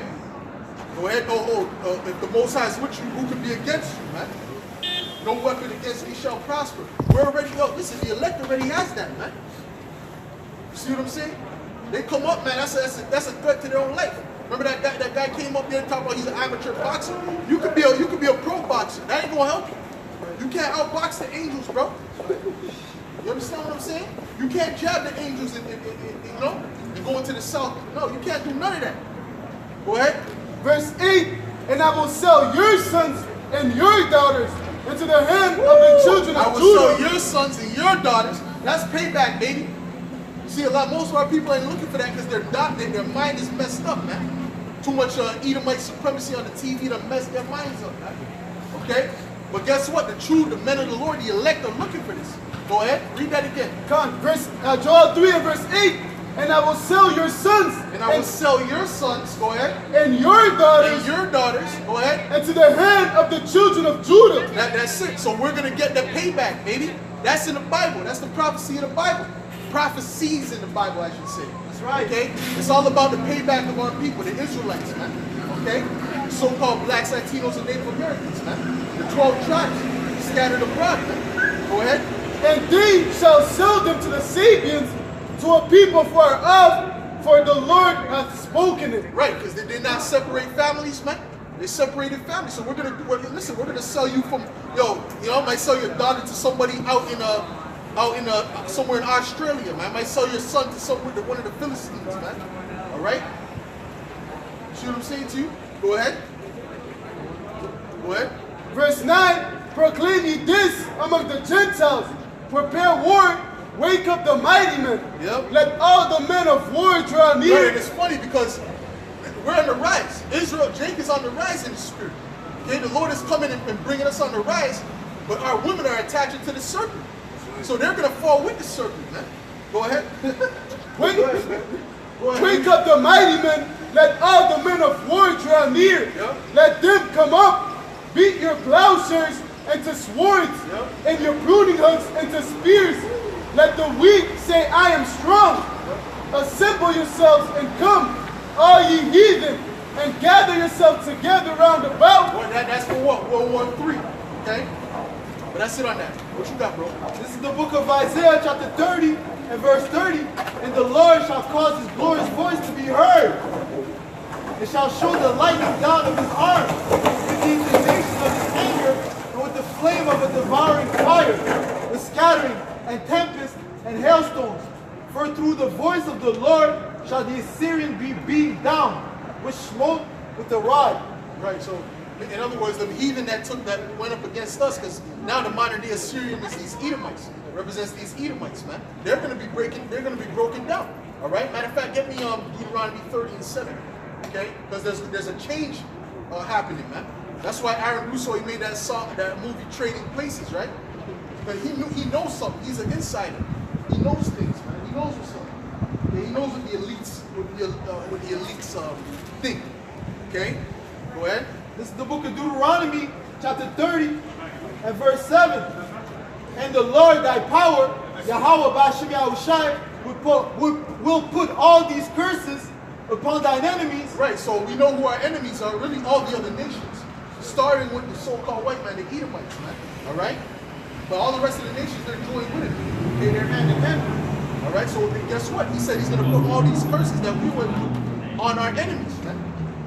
Go ahead. Will put all these curses upon thine enemies, and on them that hate thee, which persecuted thee. Do not they hate us? Right? Come on, bro. Go ahead. Yep. You got something else real quick? You got something? Read what you got. This is the book of Jeremiah. We're moving with power for that scripture. Chapter 30 and verse 16. Therefore, all they that devour thee shall be devoured. Yes, sir. And all thine adversaries. Did not they devour us as a people? Right? They spoiled our people, right? So guess what? all them that devoured us, the Israelites, they're going to be devoured. Go ahead. And all thine adversaries, every one of them, shall go into captivity. And all of them are going to go into captivity, man. We're going to put them in slavery. That's what we say. The Edomites are going into slavery, man. It's prophecy. You can't outdo prophecy. You can't outrun prophecy. There's nothing you can do to extend your time in rulership. You're at the end now. All right? You had your time, you had your little glory time, and that's it. Now you're at the end. Now people are starting to find out the truth. And the more they find out the truth, the more hatred is going to build against you. I'm going to tell you that now. So the biggest enemy to these Edomites is truth. Go ahead. Yep. This is the book of Job, chapter 14 and verse 5. Seeing his days are determined. Yep. The number of his months are with thee. Now, his days are determined, meaning what? The Lord already has a particular time when they're going to go down. It's already recorded. It's already, he has the date in the heavens. Go ahead. Thou hast appointed his bounds that he cannot pass. And he can't pass those bounds. He can't go 1 second past that time. Go ahead. Back to Jeremiah 30 and verse 16. And all thine adversaries, every one of them shall go into captivity. And they that spoil thee shall be a spoil. And all they that prey upon thee will I give for a prey. Right? Oh, so we're gonna you see that when you go and the police is behind you and they see it's a Jake and they're like, that's like a prey. You're like a prey. And they're like the predator. You see what I'm saying? And Jake be nervous. Like Jake, especially in the world, they be nervous. The police come behind them, following them, looking in the car. Right? So Jake can't tell me you don't get nervous. That's because that's a predator and prey scenario right there. But guess what? The Lord is going to switch that around. All right, go ahead. This is the book of Obadiah 15. For the day of the Lord is near upon all the heathen. Woo, it's near. We see it's coming. All right, go ahead. As thou hast done, it shall be done unto thee. As thou hast done, it shall be done unto thee. And what have they done? All right. He said, happy are them shall serve thee as thou hast served us. Let me that. Okay? Go ahead. Thy reward shall return upon thine own head. Yep. Yeah, so whatever you did is going to come back to you, man. You reap what you sow. That's the scriptures. That goes back to the scriptures, man. All right? What you got? You got something? Go ahead. This is Ezekiel 25 and verse 12. Thus saith the Lord power, because that Edom hath dealt against the house of Judah by taking vengeance and greatly offended and revenged himself upon them. Therefore, thus saith the Lord power, because these Edomites came up against us, all right, and they did violence against us. What? Go ahead. Therefore, thus saith the Lord power, I will also stretch out my hand upon Edom. So the Lord is going to stretch out his hand upon Edom. Go ahead. And I will cut off men and beasts from it, and I will make it desolate from Teman, and they of Dedan shall fall by the sword, and I will lay vengeance upon Edom by the hand of my people Israel. So the Lord is going to use us to lay that vengeance on it, man. Because in slavery, we're not going to be nice to these Edom. All right, we're gonna lay some serious terror on them, man. All right, and the Lord is going to be with it. All right, and our minds are going to be open on a higher level. So we're going to be more creative with it, man. All right? Go ahead. And they shall do in Edom according to my anger and according to my fury, and they shall know my vengeance, said the Lord power. Right. You got something? Yep, the one you want. Psalms 137 and 7. Remember, O Lord, the children of Edom in the day of Jerusalem, who said, raise it, even unto the foundations thereof. O daughter of Babylon, who art to be destroyed, happy shall he be that rewarded thee as thou hast served us. That's it. How have you served us? What have you done to us? Happy shall be he that rewardeth thee as thou hast served us. That's called payback and vengeance. Go ahead. Happy shall he be that taketh and dasheth thy little ones against the stones. That's what they were doing. They were taking babies like Christopher Columbus and they're taking babies and slapping them and killing them, man, against the stones, breaking their skulls against stones, man, cutting up pregnant women, all right, for fun. They were doing it for fun, according to his autobiography, man, all right? And they got statues of this devil, man. So guess what? We're going to reward all these Edomites the same exact way, man, all right, but worse, all right? There's more, there's it on that, right? Where's your Isaiah 40 and 16. Yeah. And Lebanon is not sufficient to burn, nor the beasts thereof sufficient for a burnt offering. All nations before him are as nothing, and they are counted to him less than nothing and vanity. So what does it mean Lebanon is not sufficient to burn? Meaning, if you're a heathen, you can burn all the animals you want as a sacrifice. And you can't come to the Lord. The Lord ain't going to accept you. Right? That's why that one Israelite was pissed off, man. He's like, yo, well, if I'm not an Israelite, then I'm a spit. We're like, yeah, absolutely.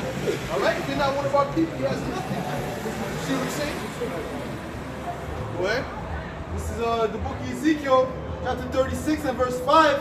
Thus said the Lord, Yahweh, Bashim Yahushai, surely in the fire of my jealousy. Well, in the words of my brother, vous avez Book of Jude. Go ahead, man. Go ahead. Oh, bro, that was hard. I was have been cracking up. I was crying tears, bro. Vous avez Book of Jude. Well, vous avez rush.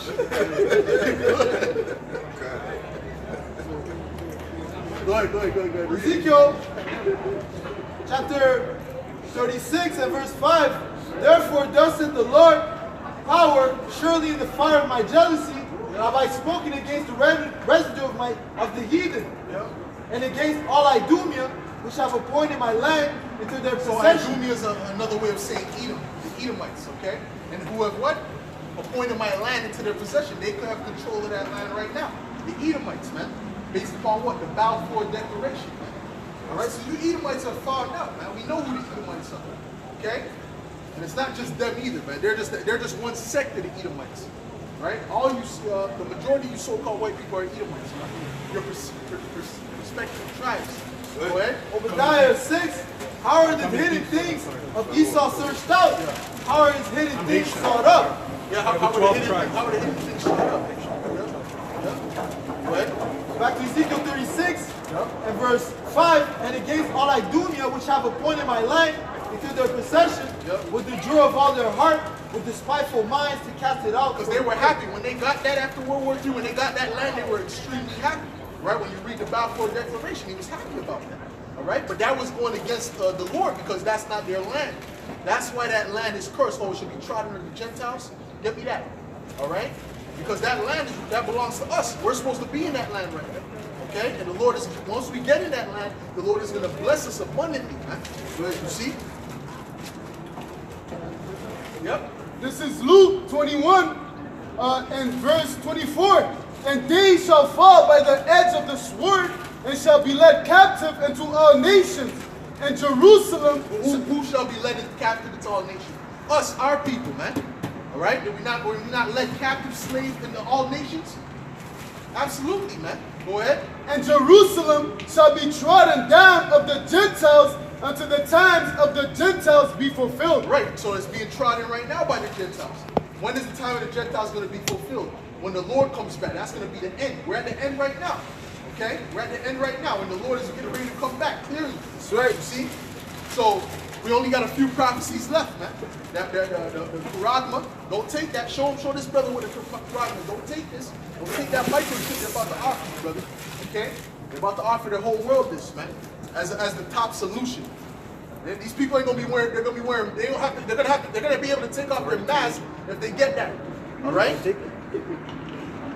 see? Go ahead, read. This is Revelation chapter 13 and verse 16.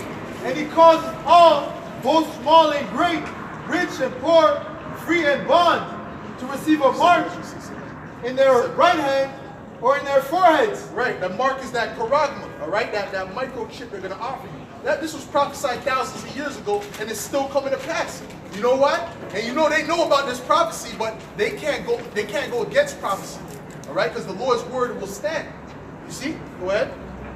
And that no man might buy or sell, save he that had the mark, or the name of the beast, or the number of his name. Right. So that's it. All right? So get 14. Get Revelation 14. Show them the judgment of that. This is the book of Revelation, chapter 14, and verse 9. And the third angel followed them, saying with a loud voice, if any man worship the beast and his image... Right, how do you worship the beast? By being believing into the system. Okay? That's how you worship the beast, man. Which that word goes back to adore, adoration. All right? You adore this system. Right? Like if you're a police officer, you adore the system. Right? You got these people, I got a master's for just trust the science, and they're arguing with you about that. It's because they adore this system. You see what I'm saying? They're worshiping the beast. Go ahead. If any worship the beast and his image and receive his mark in his forehead or in his hand, the same shall. Elon Musk's Neuralink.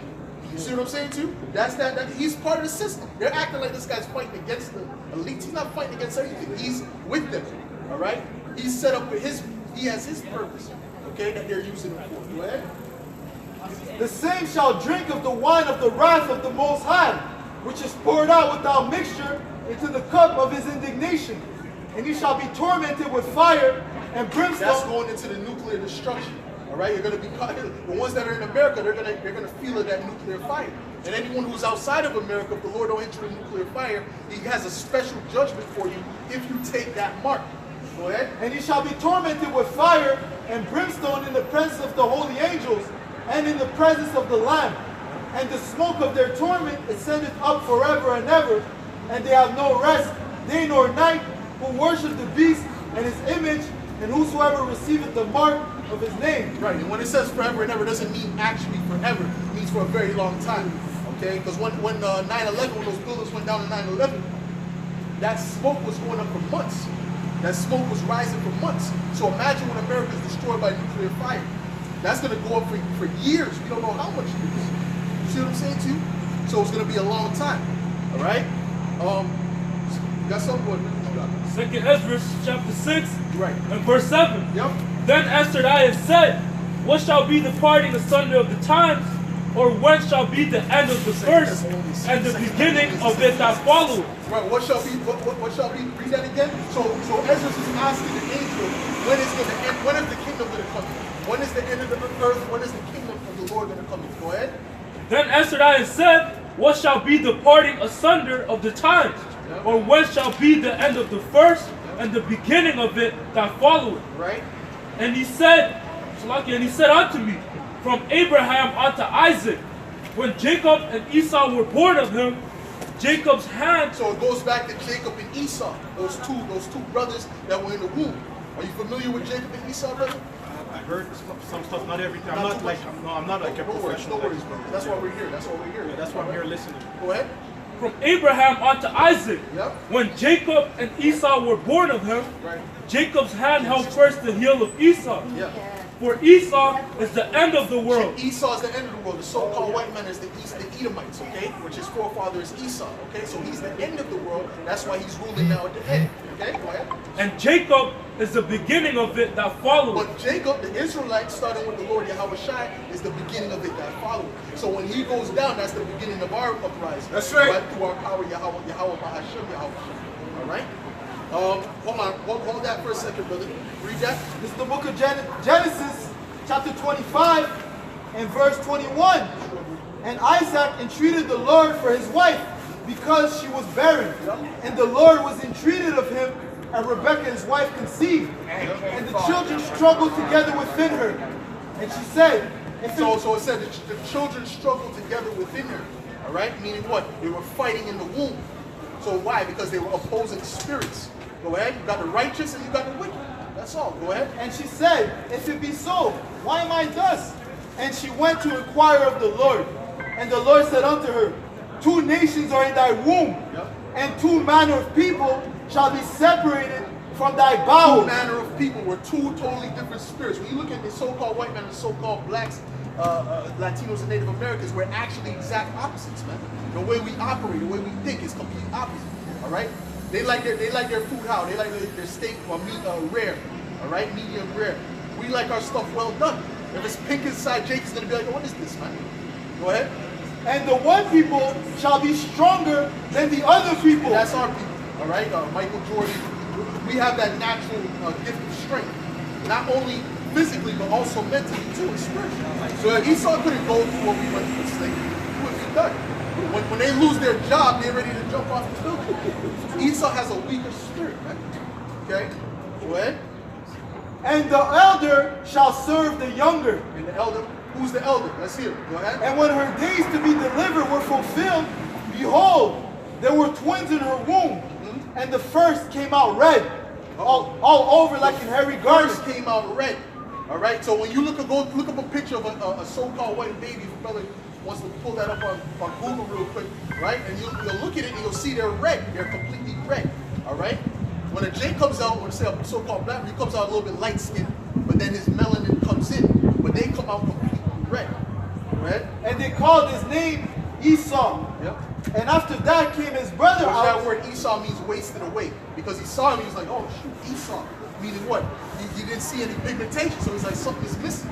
All right, go ahead. And after that came his brother out, and his hand took hold on Esau's heel. Yep. And his name was called Jacob. And that was spiritual. The fact that he held his heel while he was coming out was spiritual, because we read it in 2nd Ezra, the 6th chapter, that it meant that Jacob was going to take Esau down. When you cut off someone's legs, they can't stand. If you give somebody a chop kick to the feet, they fall. That's why in that image in Daniel, get that image in Daniel, brother. Okay? The rock hit a certain place in that image, man. And that represented what? The rulership of the heathen, the time of the Gentiles, man. You got a good one? Go show me. Look. What color is that, brother? What color is that, brother? What color do you think that is, brother? I don't know, sir. You don't know that? Okay. I don't even think that's okay, brother. That's okay. That's red. It's redder than your shoes. You know? I've never seen this in my life, man. You know? But that's white, right? Come on, man. Yeah, for them. Be a joke. Go ahead.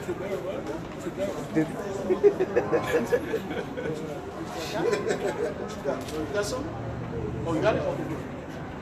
This is the book of Daniel, chapter 2, and verse. The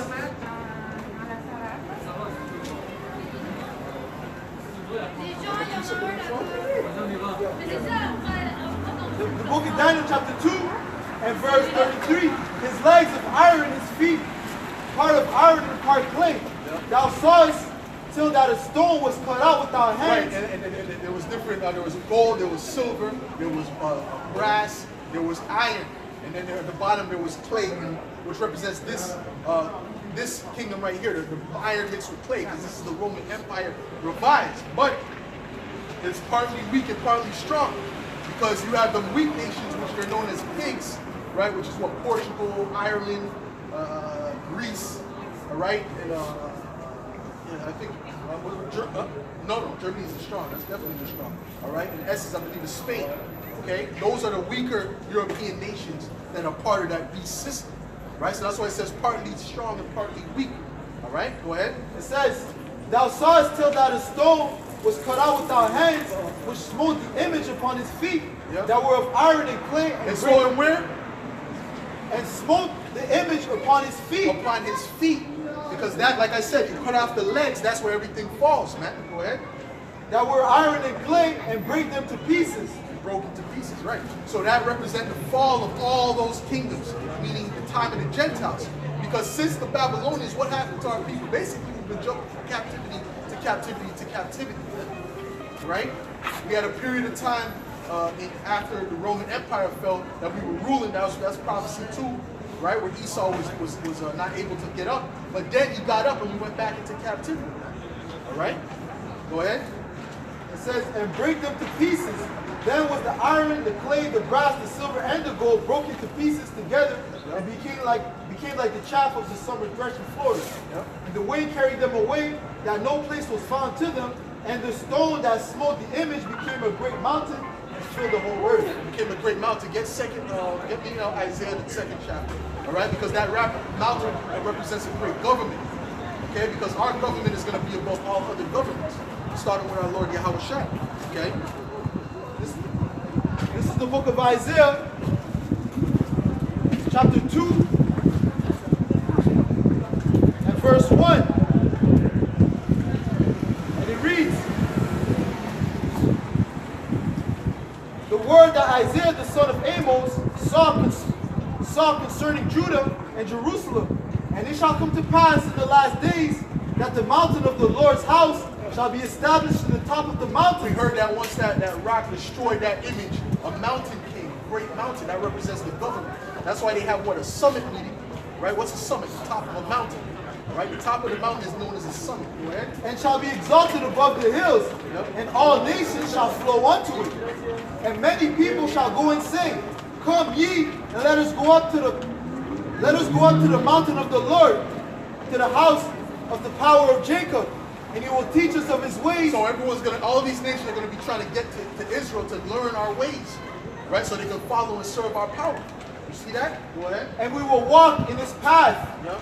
For out of Zion shall go forth the law and the word of the Lord from Jerusalem. Yep. And he shall judge among the nations, and shall rebuke many people.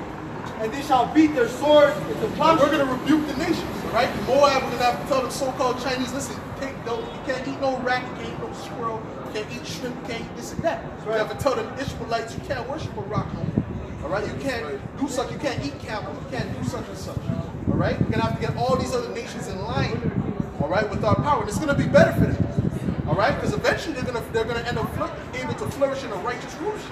The only ones that's not going to get a time to flourish is these Edomites, man. Okay? Because of what they've done. All right? Go ahead. Their spears into pruning hooks. Yep. Nation shall not lift up sword against nation. Yep. Neither shall they learn war anymore. And that's the end of war. Because first of all, we're going to have the spiritual power. It says that the house of David shall be as God, shall be as the Most High. All right? And we're going to have power. Yo, Shalom. You have the site? Yeah, no, I don't. You know the site? No, I don't. No? Write down the site for me.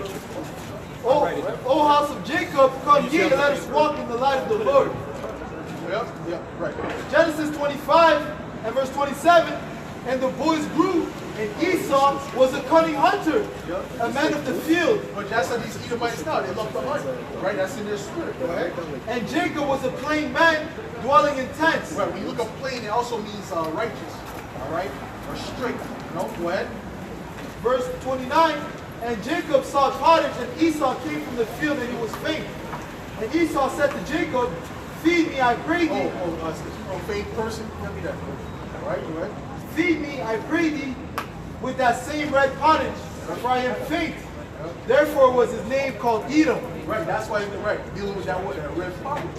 Okay? Because, you know, Esau likes to eat his meat not fully cooked. All right? Go to the steakhouse, you're going to see these Edomites ordering, and you look at it, it's like full of blood. But that's what they like. All right? Because that's in their spirit. Right? I think that's pretty much it on that. We're good to finish it off on that part.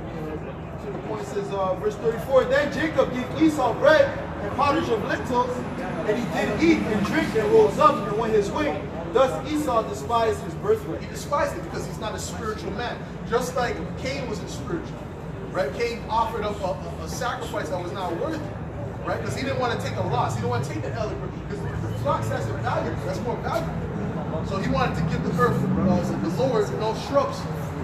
All right? So that's the same spirit that's in these Edomites, man. Okay? Go ahead. This is the book of 1 John chapter 3 and verse 12. Not as Cain, who was of that wicked one, and slew his brother. Yep. And wherefore slew he him? Right, and these Edomites have the same spirit of Cain, man. That's why they murdered us the way they murdered us, man. All right? Because they have the spirit. Oh, Gada is trying to help them, so-called Native Americans. They're trying to help them, man. But what do? They gave them a blanket to smallpox. All right? They killed the women and children while they're out for war. So these people are bloody people, man. All right? Go ahead. It says, because his own works were evil and his brother's righteous. Well, that's why he hated us, because his works were righteous. That's why they hate us. Okay? Especially the men of the Lord, man. They like a Jacob with his pants sagging. They don't mind that. They don't really mind that. When they don't, the gangster rap, Esau doesn't say nothing against gangster rap. But when we preach righteousness and how our people come out of that situation, he has an issue with that. Preaching, hey, hold on, saying I'm going to kill a nigga and naming the niggas that you killed. That's not hate. Go ahead, bro. Go, hold on. Isaiah 32 and verse 7. The instruments also of the shield are evil. He deviseth wicked devices to destroy the poor with his lying words, even when the needy speaketh right. That's a good one. That's a good one, right? So that's when the needy speaker, especially when he speaketh right. He to shoot his arrows at the perfect. Oh, you got that? Okay, shoot his arrows at the perfect. That's what he's trying to do. Oh, it says that the righteous are more excellent than his neighbor. We're above these Edomites, man. Right. Spirit, man. Okay? The Edomites can't, there's nothing righteous about Esau. All right? But hold on. I asked about Esau. My favorite person is Esau, right? Hebrews 12 and verse 16. Yep. Lest there be any fornicator or profane person as Esau. What does the word profane mean? It means outside of the temple. All right, go ahead. Who for one morsel of meat sold his birthright. So he sold his birthright for a morsel of meat because he's not spiritual, he's carnal. Go ahead. Verse 17, for ye know how that afterward, when he... Hold on. And his God is his belly. You see that? The scriptures speak about that. His God is their belly. And these jakes, they're in the spirit of Esau. That's why the Lord said, what? Ye are your father, the devil. Because they act like their mentality is like an Edomite. You can't trust a Jake in your crib. Because a Jake in your crib, you might come in the TVs and miss what the TV does. Right? Right? Because they have that mindset of Esau. Man. Go ahead. Verse 17, for ye know how that afterward, when he would have inherited the blessing, he was rejected. For he found no place of repentance, though he sought it carefully with tears. Right, though he sought it carefully with tears, he didn't have no place of repentance. Because the Lord rejected him, man. Alright? That's why the elites are mad. See? That's why they're mad. That's why they told people they're gonna have to eat more lentils. That was a spiritual. I think that might have been a shock for the elites.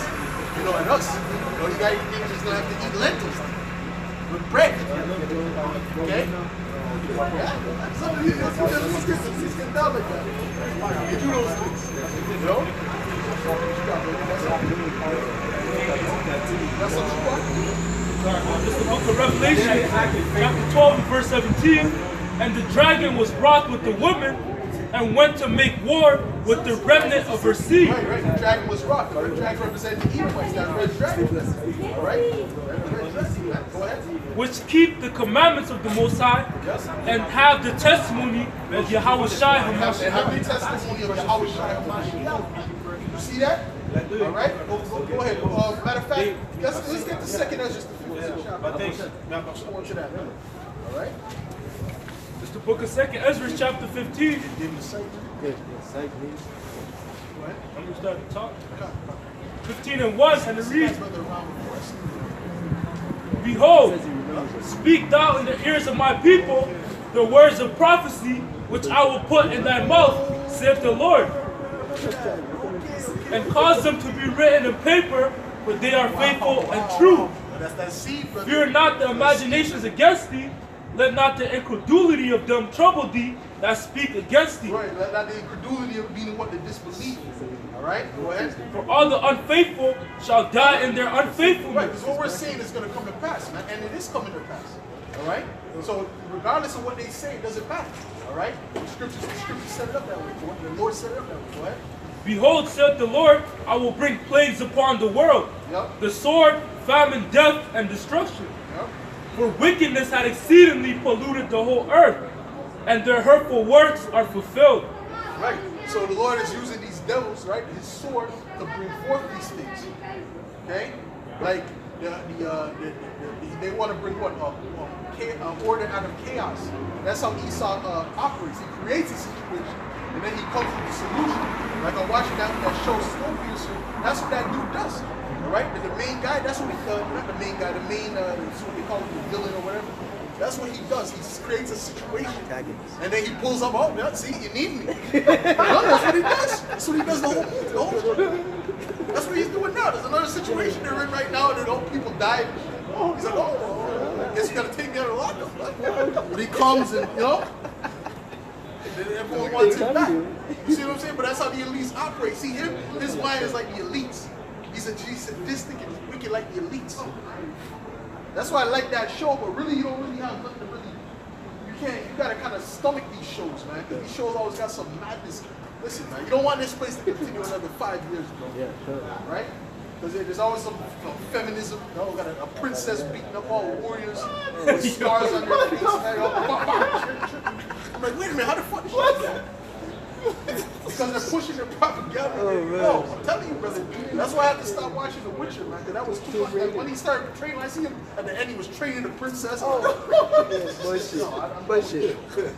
I'm done. I'm at the end. Okay? And then they have the alphabet thing, man. Right? You got one chick in the shit, and then Snowpiercer, she thought she knows what y'all was in there. Yeah, it's Uncle Dad, Uncle Bess. I said, this bitch just said Uncle. She's calling herself the kid's uncle. What the fuck? This place needs to be destroyed. It's locked in. Go ahead. I went to a whole other rank. It's a rank spirit. Right? Behold, saith the Lord, I will bring plagues upon the world, the sword, famine, death, and destruction. Yeah, that's why he's bringing it. Because all that's wickedness, man. Go ahead. For wickedness had exceedingly polluted the whole earth, Wickedness, man. Go ahead. and their hurtful works are fulfilled. Yeah, their hurtful words are fulfilled, man. You see what I'm saying? They can't, there's nothing, listen, everything has a judgment, man. There's a time, you got a time for everything. A time to play around, and then you got a time to be judged, man. I know that wasn't in Ecclesiastes, but you know what I'm saying? Go ahead. Therefore saith the Lord, I will hold my tongue no more as touching their wickedness, which they profanely commit. Neither will I suffer them in those things in which they wickedly exercise themselves. Right. Go ahead. Behold, the innocent and righteous blood crieth unto me. Don't stop. Just keep reading through till I stop you, because it kind of throws me off. I keep adding words for no reason. Go ahead. And the souls of the just complain continually. And therefore saith the Lord, are we complaining continually? Get me, you know what I want? Ezekiel 9 and verse 4. And it reads, and the Lord said unto him, go to the midst of the city, to the midst of Jerusalem. Right, and Jerusalem is a people before it's a place. Wherever we're at, wherever our people are at, that's Jerusalem. Go ahead. And set a mark upon the foreheads of the men that sigh and that cry for all the abominations that be done in the midst thereof. That complain about the wickedness going on in society, man. All right? So guess what? The Lord is setting a mark upon those that do that, man.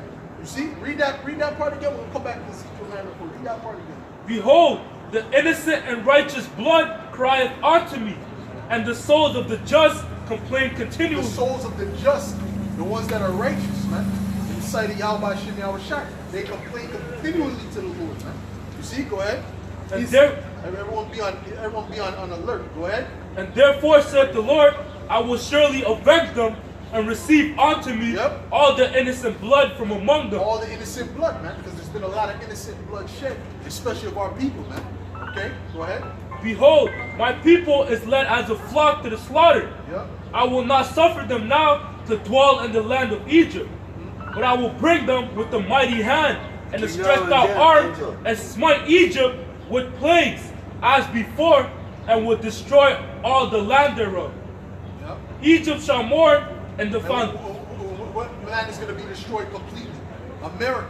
That's the new modern day Egypt. Get me Revelations 11 and 8. It was dying by drying. Revelation 11 and verse 8. And their dead bodies shall lie in the street of the great city, which spiritually is called Sodom and Egypt. Now why is it called spiritually Sodom and Egypt? It's not actually Sodom and Egypt. It's Sodom because of the wickedness, the alphabet agenda they push around the earth. Right? That's why it's called Sodom. And why is it called Egypt? Because the Israelites are in captivity. Egypt was a place of oppression for the Israelites. Where also our Lord was crucified. Right, the image. Right, keep going. And they of the people and kindreds and tongues and nations shall see the dead bodies. Right, spiritually dead. You have to understand that it's spiritually dead. Go ahead. Shall see their dead bodies 3 days and a half, and shall not suffer their dead bodies to be put in graves. And they shall dwell upon the earth, and they that dwell upon the earth shall rejoice over them. Right, meaning what? The heathen, the other nations, our enemies. Go ahead. And make merry and send gifts one to another, because these 2 prophets tormented them that dwell on the earth. And after 3 days and a half, the Spirit of the Most High entered into them, and they stood upon their feet, and great fear fell upon them which saw them. This is us standing upon our feet. Okay, meaning what? We're coming back to the truth, the knowledge of who we are, man. See, Jake and the world, they're in a feeble condition. They don't know up from down, man. You see, so they're lost. They're spiritually dead. All right, but us, when we got this truth, that's when we were awakened through the Spirit. And Yahweh Shai was made what? A quickening spirit. All right, so he makes the elect alive. All right. You read something, right? Verse 12, Egypt shall mourn, and the foundation of it shall be smitten with the plague and punishment that the Most High shall bring upon it. They that till the ground shall mourn, for their seeds shall fail through the blasting and hail, and with the fearful constellation. Woe to the world and them that dwell therein, for the sword and their destruction draweth nigh. Right, so guess what? There's going to be a lot of death and destruction coming to this earth, man. Right. All right? A lot of famine, all right, like we always speak about, okay? We're getting to that point, all right, where the storehouses are going to be empty, okay? Go ahead. And one people shall stand up to fight against another, and swords in their hand. Right, and there's going to be people fighting against you in the streets, killing each other, breaking into people's houses. Go ahead. But there shall be sedition among men, and invading one another. They shall not regard their kings nor princes, and the course of their actions shall stand in their power. Meaning what? Meaning they're not going to regard the government. And people are having less and less trust in the government in these latter days, man. And it's just going to increase the more truth comes out. You see what I'm saying? So ultimately, there's going to be people that's, and plus they're going to see how they're going to oppress them in these times to come. All right? They thought the lockdowns was bad. It's about to get a lot worse, man. All right? Esau's getting ready. Go ahead. Oh, you got a prison point. This is the book of Isaiah chapter 19 and verse 2.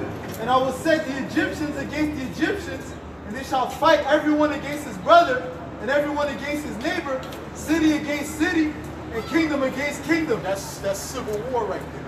All right, go ahead. A man shall desire to go into a city, and shall not be able. For because of pride, the city shall be troubled, and the houses shall be destroyed, and men shall be afraid. That's it. Because of their pride, man. That's why the Lord's bringing all this. Their pride and their wickedness.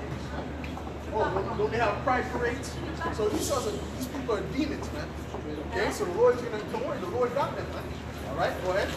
A man shall have no pity upon his neighbor, but shall destroy their houses with the sword, and spoil their goods, because of lack of bread, and for great tribulation. Right, for lack of bread and great tribulation, man. Right, so the Lord is not playing. Go ahead. Behold, saith the Most High, I will call together all the kings Hold of on. the... Go ahead. This is the book of Isaiah chapter 10 and verse 16. Therefore shall the Lord of hosts, send among his fat ones leanness, and under his glory he shall kindle a burning like the burning of a fire. Right.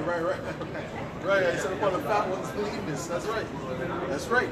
Right? You got these people that got an obesity problem. Well, that's okay.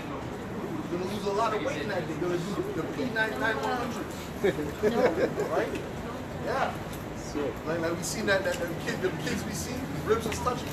I had like an 18-pack. You guys are going to be looking good for the summer when the time comes. All right, when that time comes, man. The leanness. Bro, what you got? You got something? Very quick.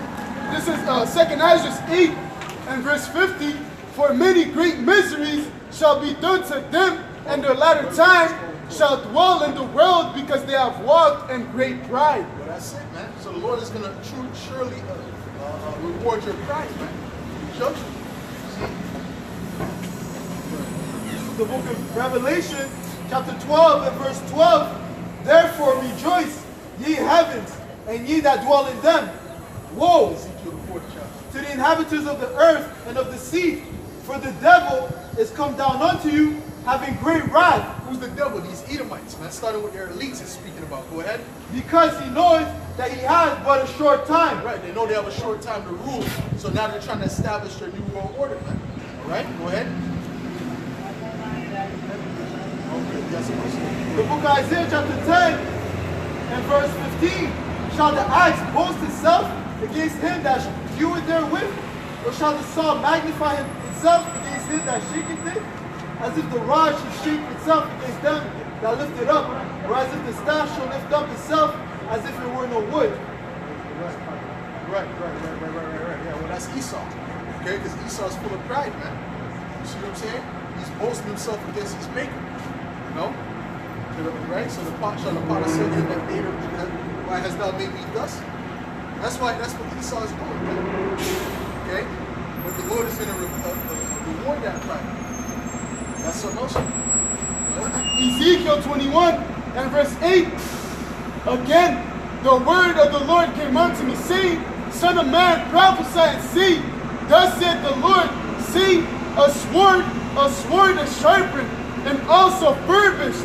It is sharpened to make a sword slaughter. It is furbished that it may glitter. Shall we then make earth and condemneth the rod of my son as every tree? And he hath given it to be furbished that it may be handled. This sword is sharpened, it is furbished to give into the hand of the slayer. Yeah. And who's the slayer? The Edomites, man. He was a murderer from the beginning. And a bold knight of truth, man. See that? So ultimately the Lord is allowing these Edomites to rose for judgment purposes, man. You see that? What you got? Right, no, actually one. You got something? You got Ezekiel 4? This is the book of Ezekiel, chapter 4 and verse 16. Moreover, he said unto me, Son of man, behold, I will break the staff of bread in Jerusalem, and they shall eat bread by weight and with care. Right, and the Lord did that multiple times, man. Right, that's part of the curses in Deuteronomy 22 chapter. Right, but this is going to be that final time that he's going to speak. Right, go ahead. And they shall drink water by measure and with astonishment. Why? Why are they going to drink water by measure? Because it's going to be scarce, man. See what I'm saying? Food is going to be scarce. Go ahead. That they may want bread and water and be a stone one with another and consume away for their iniquity. Yeah, for their iniquity. And then when you die of famine, you consume away. All right, so that's a real. The Lord has to really dislike you for you to die from famine. That's how we know the prophets said. That's not how the prophets go out, man. Okay, the Lord has to really, really have hatred for you to go out by famine. Go ahead. Lamentations 4, verse 9. So I mean, if you're a man of the Lord and it gets deep in the city, you know, the persecution, if you go to the forest, you're going to be good. The Lord's going to give you something. Go ahead. Lamentations 4 and verse 9. They that be slain with the sword are better than they that be slain with hunger. Right, they that slay by the sword are better than they that slay by hunger. Why? Go ahead. For these pine away, stricken through for want of the fruits of the field. Right, it's not no joke, man. And people, their mind state changes, man. Their mental state changes when that happens, man. All right? See? Oh, because the nuclear shall abound, the love of men shall wax cold. You don't even have to get it. He said it, you know? But, yeah. So it's about to get to that level. You're going to see the truth. Yep. When I shall send upon them the evil arrows of famine, which shall be for their destruction, and which I will send to destroy you, and I will increase the famine upon you, and will break your staff of bread. Yeah, that famine is coming, man. All right? And guess what? You're not going to deliver yourself by stocking up either. That's not going to help you. Right? If the Lord is not with you, you're done. Right? You can stock up the whole earth. You can have an actual store in your house. All right?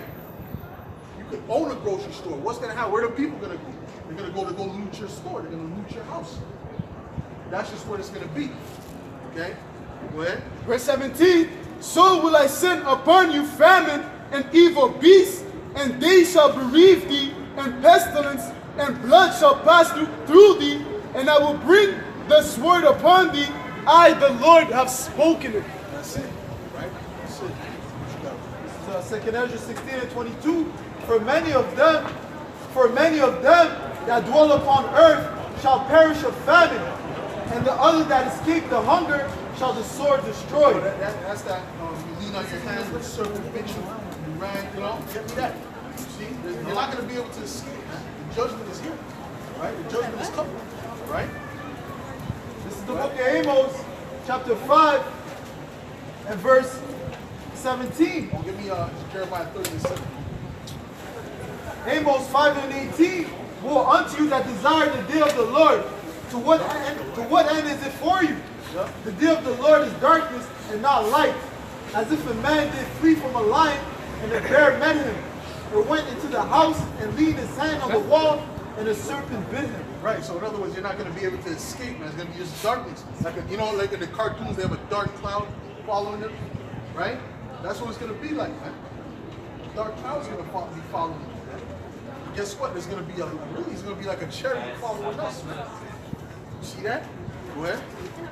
It says, verse 20, shall not the day of the Lord be darkness and not light, even very dark and no brightness in it? Yep. That's it. You got something else? Go ahead. This is Ezekiel chapter 5 and verse 9. And I will do in thee that which I have not done, and whereunto I will not do any more the like, because of all thine abominations.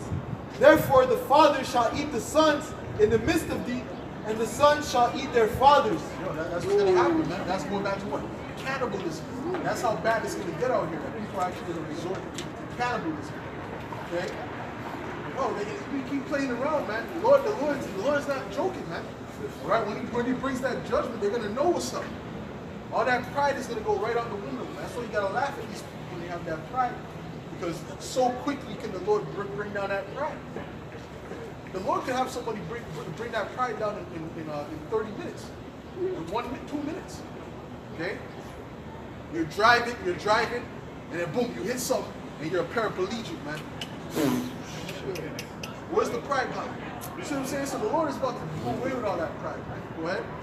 This is Jeremiah 23 and verse 20.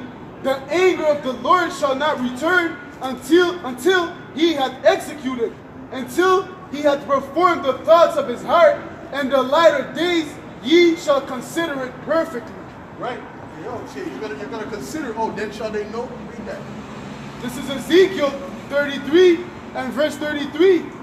And when this cometh to pass, lo, it will come to pass. Everything that we're saying coming out of this book, right? Because they're going to come to pass. Go ahead.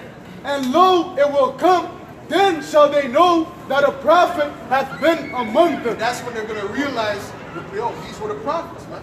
Right? And the words they were saying was true. Okay? Go ahead. Is it on that? What you got, brother? Jeremiah chapter 30 and verse 7. Alas, for that day is great, right, so that none is like it. It is even the time of Jacob's trouble. Jacob's trouble, right? Dealing with what? These Israelites, man. You Israelites are going to get messed up in these times, man. Right? If Esau has the core, you have the fruit. Right? But he shall be saved out of it. Right? But he shall be saved out of it. Right? Who shall be saved? The elect. Get up Daniel's 12th chapter. What you got? This is the book of St. Matthew chapter 24 and verse 7. For nation shall rise against nation, and kingdom against kingdom, and there shall be famines and pestilences. Right. So when people go to war too, right, that creates a shortage of food, man, because they're putting all that money into their war. So we're getting ready to go into World War III. So what do you think, man? A famine is coming too. All right. And not only is it coming from the war, but the elites are also putting that together, right? Through the orders of Yahweh Ba'ashem Yahushai. Okay? Right? It says, famines and pestilences and earthquakes in diverse places. Right. All these are the beginning of sorrows. We already started that. We already started the beginning of sorrow. But there's a great finale that's getting ready to come, man. See? You got Daniel's 12? The book of Daniel chapter 12 and verse 1. And at that time shall Michael stand up, the great prince, which standeth for the children of thy people. And there shall be a time of trouble, such as never was since there was a nation, even to that same time. Yeah. Yeah. Right? Even to that same time, man. Because then, guess what? This time is going to be worse than any other time in history. The Lord is setting up. Right? That great finale, man. What you got? This is Jeremiah 16 and verse 14. Therefore, behold, the days come, saith the Lord, that it shall no more be said, the Lord liveth, that brought up the children of Israel out of the land of Egypt. But the Lord liveth, that brought up the children of Israel from the land of the north and from all the lands whither he had driven them. Right, North America, because that's where the greatest deliverance is going to be. Right? Because before the destruction, right? The great destruction, the great nuclear destruction spoken about in what? Get me Isaiah 13, man. Get me Jeremiah the 50th chapter. Okay? That was prophesied, but the elect of the nation of Israel is going to be delivered from that. You see? Go ahead, there's more than that. And I will bring them again into their land that I gave unto their fathers. Right, what's our land that he gave unto our fathers, man? The 12 tribes, right? the so-called Negroes, Latinos, and Native Americans. What land did he give unto our fathers? The land of Israel, man. Go ahead. What else? That's it? Okay. Okay, read that. Isaiah 13. This is the book of Isaiah, chapter 13, and verse 1. Yep. The burden of Babylon, which Isaiah the son of Amos did see. Yep. Lift ye up a banner upon the high mountain. Exalt the voice unto them. That's what we're doing. We're exalting the voice, man. Especially unto our people to wake up out of that dead state, man. To come back to their power, Yahweh Hashem Yahweh Shai, the great spirit. Go ahead. Shake the hand that they may go into the gates of the nobles. Yep. Right. What we're doing, shaking the hand. When you go like this, you're rebuking. Go ahead. I have commanded my sanctified ones. I have also called my mighty ones for mine anger. Yep. Even them that rejoice in my highness. The noise of a multitude in the mountains, like as of a great people. A tumultuous noise of the kingdoms of nations gathered together. The Lord of hosts mustereth the host of the battle. Meaning what? The Lord is starting World War III. He's the one that's putting all these wars that started. Really, the Heavenly Father is the one that put them together. Okay, he went into the mind, worked in the minds of the kings for it to start for what? Prophecy's sake. All these words of this book have to be accomplished, man. Or that would make the Lord a liar, which he's not. Go ahead. They come from a far country, from the end of heaven, even the Lord, and the weapons of his indignation. What's the weapons of his indignation? Get me that I created the smith that brought the coals in the fire? That's the nuclear missiles, man. That's actually the weapons of the Lord's indignation. That's his army, okay? And he's going to use that to destroy America completely, all right? Let's go more on that, okay? It reads, they come to destroy the whole land. How ye, for the day of the Lord is at hand, it shall come as a destruction from the Almighty. It's a destruction from the Almighty, all right? From the Heavenly Father.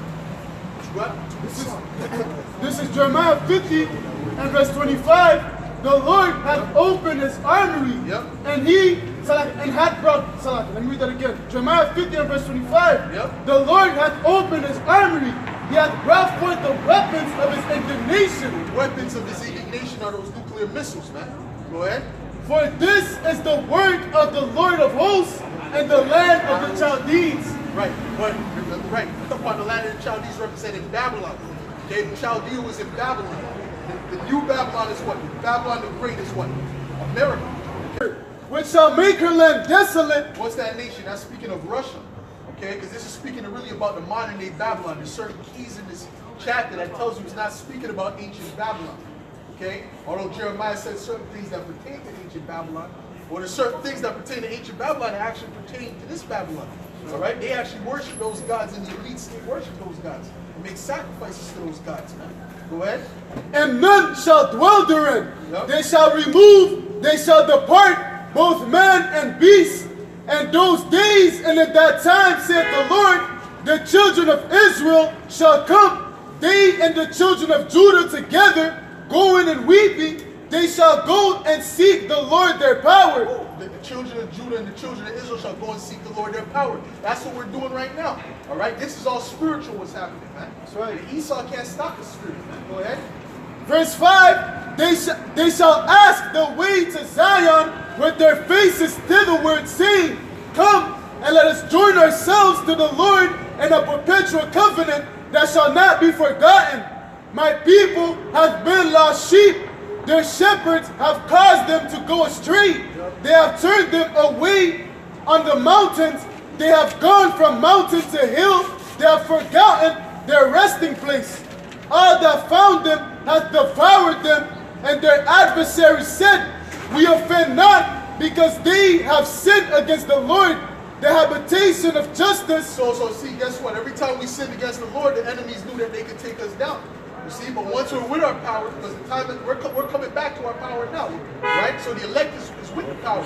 You see, so they can't do anything against the elect, you know. But when that time comes, when the Lord comes back, all the Israelites, the remnants, they're going to be with the Heavenly Father and with Yahweh Shai perpetually, man.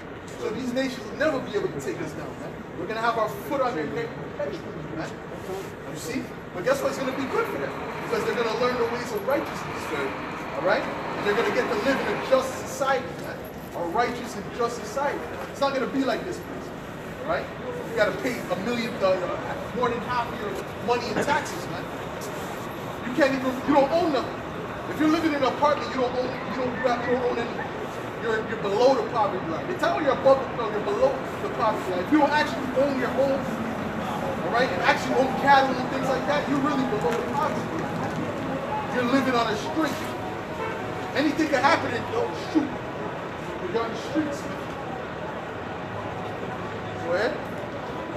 The habitation of But they're justice. still proud. That's what's crazy about them. They're still proud. And with nothing, they're still proud, man. Go ahead. The habitation of justice, even the Lord, the hope of their fathers. Yep. Remove out of the midst of Babylon and go forth out of the land of the Chaldees, Yep. and be as the he goats before the flocks.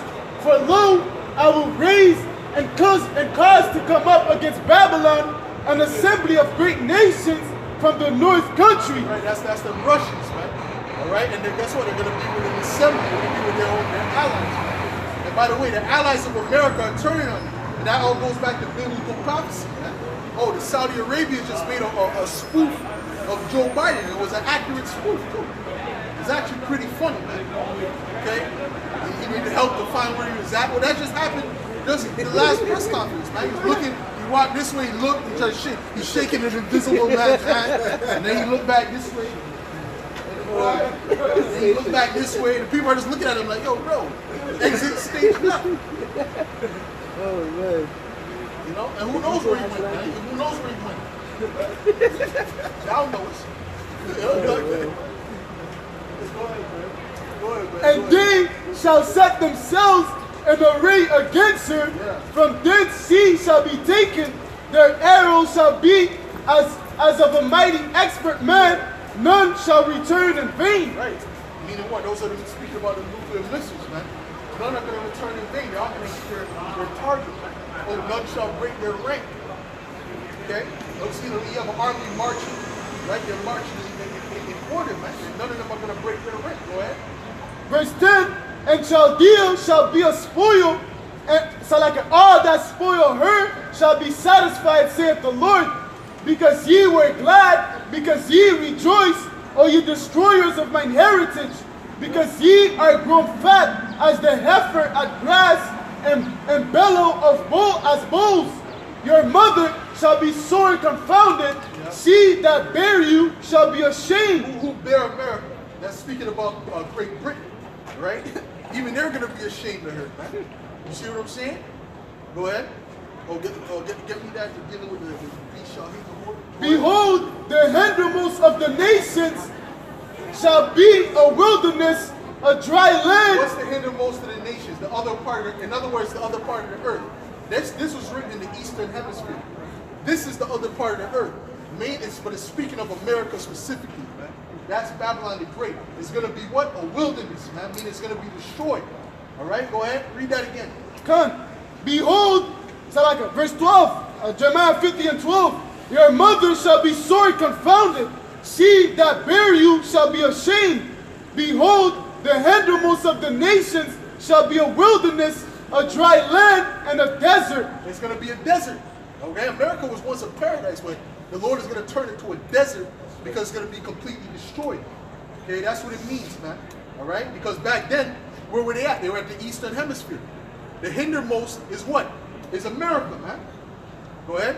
Because of the wrath of the Lord, it shall not be inhabited, but it shall be wholly desolate. Everyone that goeth by Babylon shall be astonished and hiss at all her plagues. Put yourselves in array against Babylon, shoot up round about, all ye that bend the bow, shoot at her, spare no arrows. They're not speaking they're going to surround Babylon and shoot actual arrows at America. No, it's speaking about nuclear missiles, man. All right, go ahead. For she hath sinned against the Lord. Shoot against her round about. She hath given her hand. Her foundations are fallen. Her walls are thrown down. For it is the vengeance of the Lord. Take vengeance upon her, as she hath done, do unto her. As she hath done, do unto her, man. So the Lord is bringing that judgment, man. Go ahead. It's too far. Don't worry. Go ahead. cut off the sword from Babylon, and him that handleth the sickle and the time of harvest. For fear of the oppressing sword, they shall turn every one to his people, and they shall flee every one to his own land. Israel is a scattered sheep. The lions have driven him away. First the king of Assyria had devoured him, and last... Let's sit on that. What you got? This is the book of Joel, chapter 2 and 4. The appearance of them is as the appearance of horses, and as horsemen so shall they run. Like the noise of chariots on the tops of mountains shall they leap. Like the noise of a flame of fire that devoured the stubble, as a strong people set in battle array. Yeah, go ahead. Before their face, the people shall be much pained. All faces shall gather blackness. This is a symbol to speaking about the nuclear missiles, man. Okay? Go ahead. It's going to bring pain upon those people, man. Go ahead. They shall run like mighty men. They shall climb the wall like men of war. And they shall march every one on his ways. And they shall not break their ranks. Right. Neither shall one thrust another. Right. They shall walk everyone in his path. So their missile defense system is not going to work against them. All right? And guess what? They're like 15 years behind in their missile defense system. That's through the Spirit, so that the prophecy could be established, man. Go ahead. And when they fall upon the sword, they shall not be wounded. They shall run. So even if something hits them, even if it works, it's not gonna affect them, man. The Most High is gonna be guiding them, man. Go ahead. They shall run to and fro in the city. Yep. They shall run upon the wall. They shall climb up upon the houses. They shall enter in at the windows. Imagine missiles breaking, the nuclear breaking the windows, breaking the buildings down, poof, hitting here, but then that fire is gonna come out after that. Go ahead. They shall enter in at the windows like a thief. Yep. The earth shall quake before them. The heavens. Oh, the earth is gonna quake, right? That's that great earthquake, man. That the scriptures spoke. The earth shall wail to and fro when it gets against it. Go ahead. This is the book of Isaiah, chapter 24, and verse 20.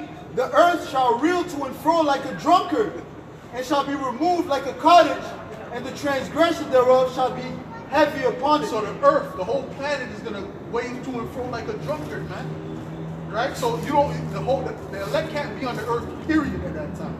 Because even the people that's in Australia are going to feel it, and a lot of them are going to die from the impact, man. You see what I'm saying to you? Because that's going to be more than a 10 point or 11. That's going to be way off the scale that nuclear fire that's going to happen. That earthquake that's going to happen. Okay? And the transgression thereof shall be heavy upon it, and it shall fall and not rise again. All right, go ahead. This is Isaiah 26 and verse 20. Come, my people, enter thou into thy chambers, and shut thy doors about thee. This is speaking about when the elect is gone up into the chariots, man. Because we're going to be off the earth at that point, and we're willing to give that number. You see? And they're going to have different rooms and chambers, man. Go ahead. The chariots are far out. You think Esau's vehicles and his homes are nice, right? The chariots are on a whole other level. Okay, go ahead. Come, my people, enter thou into thy chambers, and shut thy doors about thee. Hide thyself, as it were, for a little moment, until the indignation be overpassed. That's it. Okay, we're gonna be watching the destruction. Okay, we're gonna be looking at the destruction. All right, and seeing the report of the people that didn't obey Yahweh. What? Revelation chapter 15 and verse 2. And I saw as it were a sea of glass mingled with fire, and them that had gotten the victory over the beast, and over his image, and over his mark, and over the number of his name, stand on the sea of glass, having the harps of the Most High. Well, that's it, because we're going to be looking at that destruction. All right, we're going to be able to see it. Okay, it's going to be like a movie. All right. This is the book of Isaiah chapter 13 and verse 13. Therefore, I will shake the heavens, and the earth shall remove out of her place in the wrath of the Lord of hosts and in the day of his fierce anger. That's something else?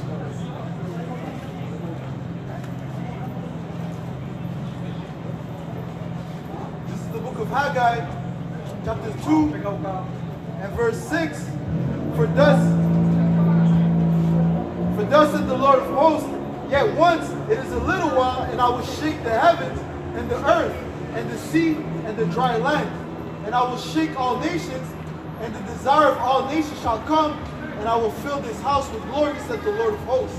He's going to shake the earth, man. The earth is going to be shaken, man. Right? You got an earthquake in one place, and an earthquake in Haiti, we didn't feel it over here. That was supposed to be a big earthquake, right? We didn't feel it here, but it's going to be so big, the whole earth is going to feel it, man. You understand? So I wouldn't want to be in Canada or Mexico, that's for sure. I wouldn't really want, you don't want to be on the earth, period, in that time. You got something else? Go ahead. Joel 3 and 15. The sun and the moon shall be darkened, and the stars shall withdraw their shining. The Lord also shall roar out of Zion, and utter his voice from Jerusalem. And the heavens and the earth shall shake, but the Lord will be the hope of his people, and the strength of the children of Israel. That's it. Isaiah 13 and verse 13. Therefore I will shake the heavens, and the earth shall remove out of her place, and the wrath of the Lord of hosts, and in the day of his fierce anger. That's it. All right. So that's that great earthquake from the nuclear destruction, man. All right. It's gonna move out of its place, man. You see that? Yo, these people think it's a joke, man. The Lord is not playing. It's gonna be a great destruction. You know, and all that pride is gonna be destroyed in that time, man. Even before that, right? When all this hell breaks loose and there's no food in the grocery store, pride is done at that time too. All right, especially for you women, man. You women go humble down, man. You dig? What you got, bro? This is Isaiah 2 and verse 11. The lofty They look. ain't gonna worry about if you're cheating either, man. They ain't gonna worry about it. They're gonna find you a woman if you want a woman, man. They're gonna find you some other woman. All right? Because what? There's gonna be a lack of bread, man. And what you gonna do, man, when the stores is empty? What you gonna do? Huh? You gonna shake your ass for some bread? Nah, man. That ain't enough. And them dudes are gonna take it too. Right? You got a lot of psychos out here too, man. You got a lot of dudes that's deprived and shit. They gonna take it, man. I promise you that. They gonna take it. All right? Well, that's what happened. That's what's happening in the Ukraine right now. They're getting taken advantage of over here, man. They ain't talking about, I have rights. I don't give a fuck about you. Your Russians don't give a fuck about your rights, man. All right? And guess what? And that time is coming here too, man. All right? I'm tired of looking at the proud, the arrogant looks on their face, man. That's only because you're in the first world country, man. All right? You got damn Instagram, man. So the ugliest, fattest chick on Instagram, you get likes in inboxes, man. Go ahead, man. Read. This is Isaiah 2.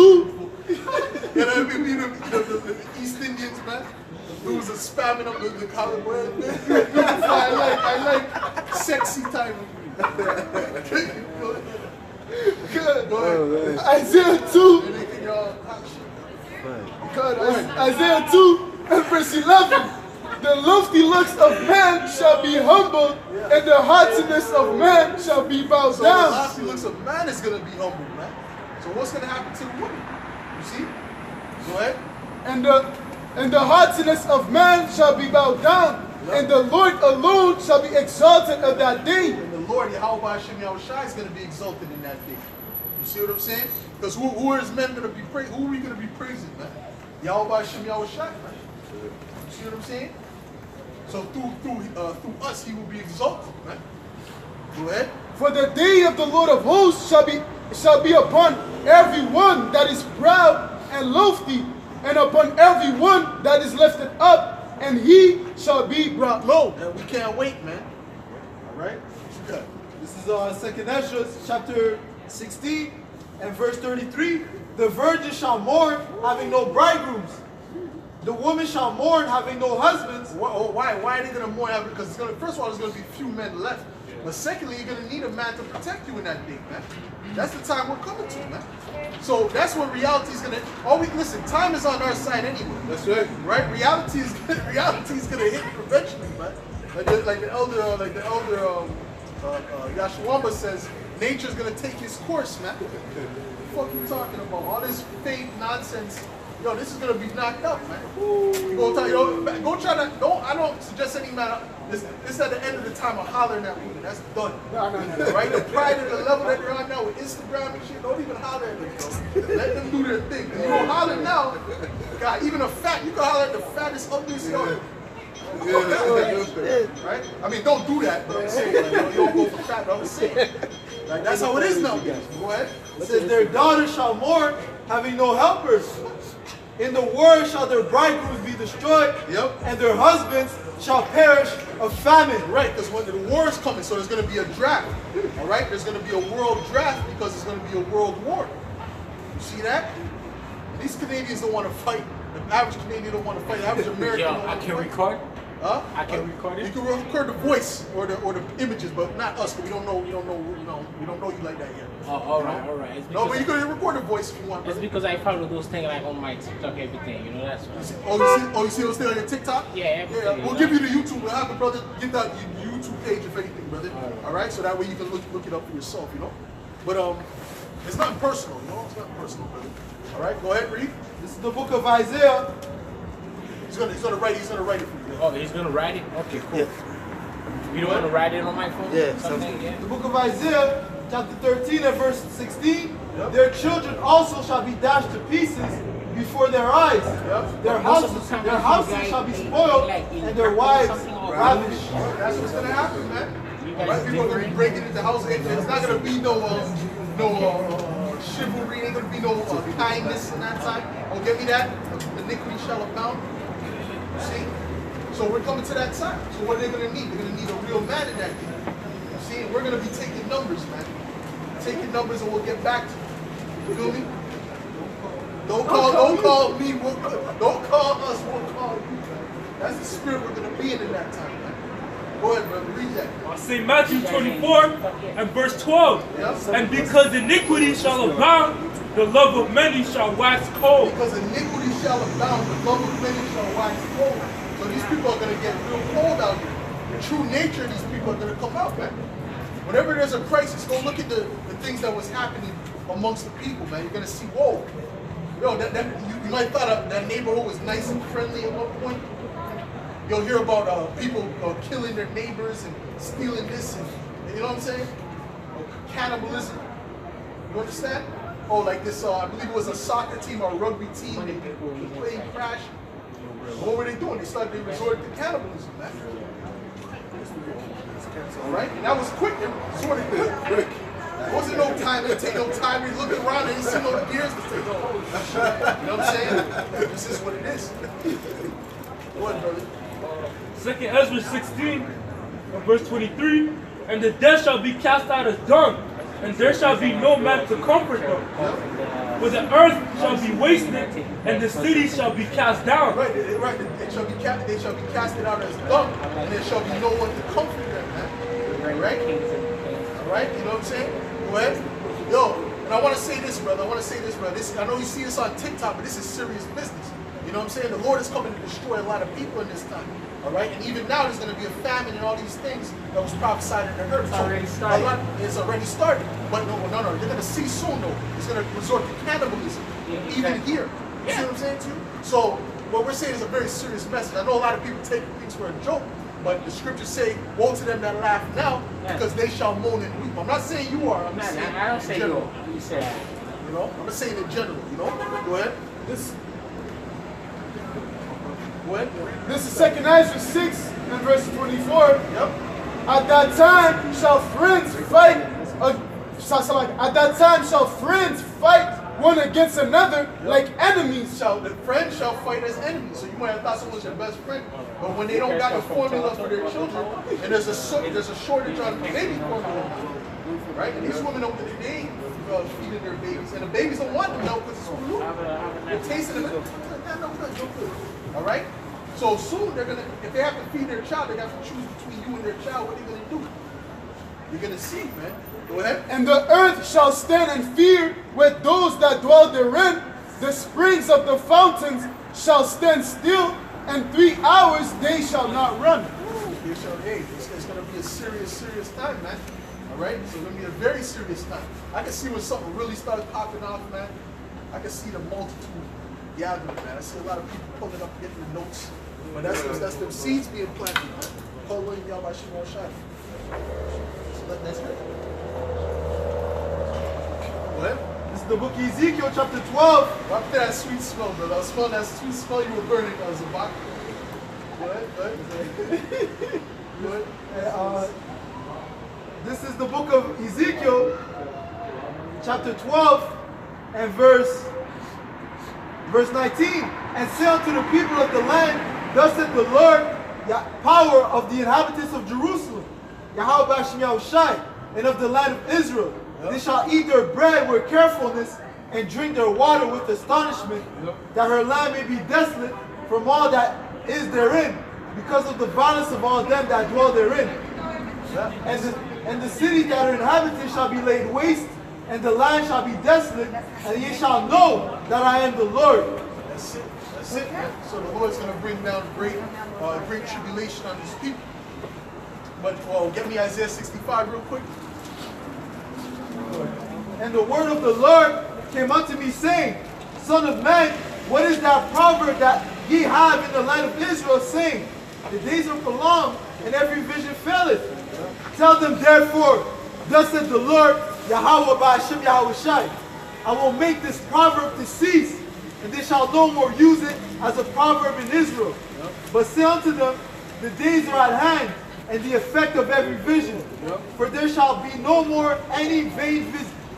For there shall be no more any vain vision, nor flattering divination within the house of Israel. Right, you're going to be telling you those sweet words after a while. Go ahead. For I am the Lord, I will speak, and the word that I shall speak shall come to pass.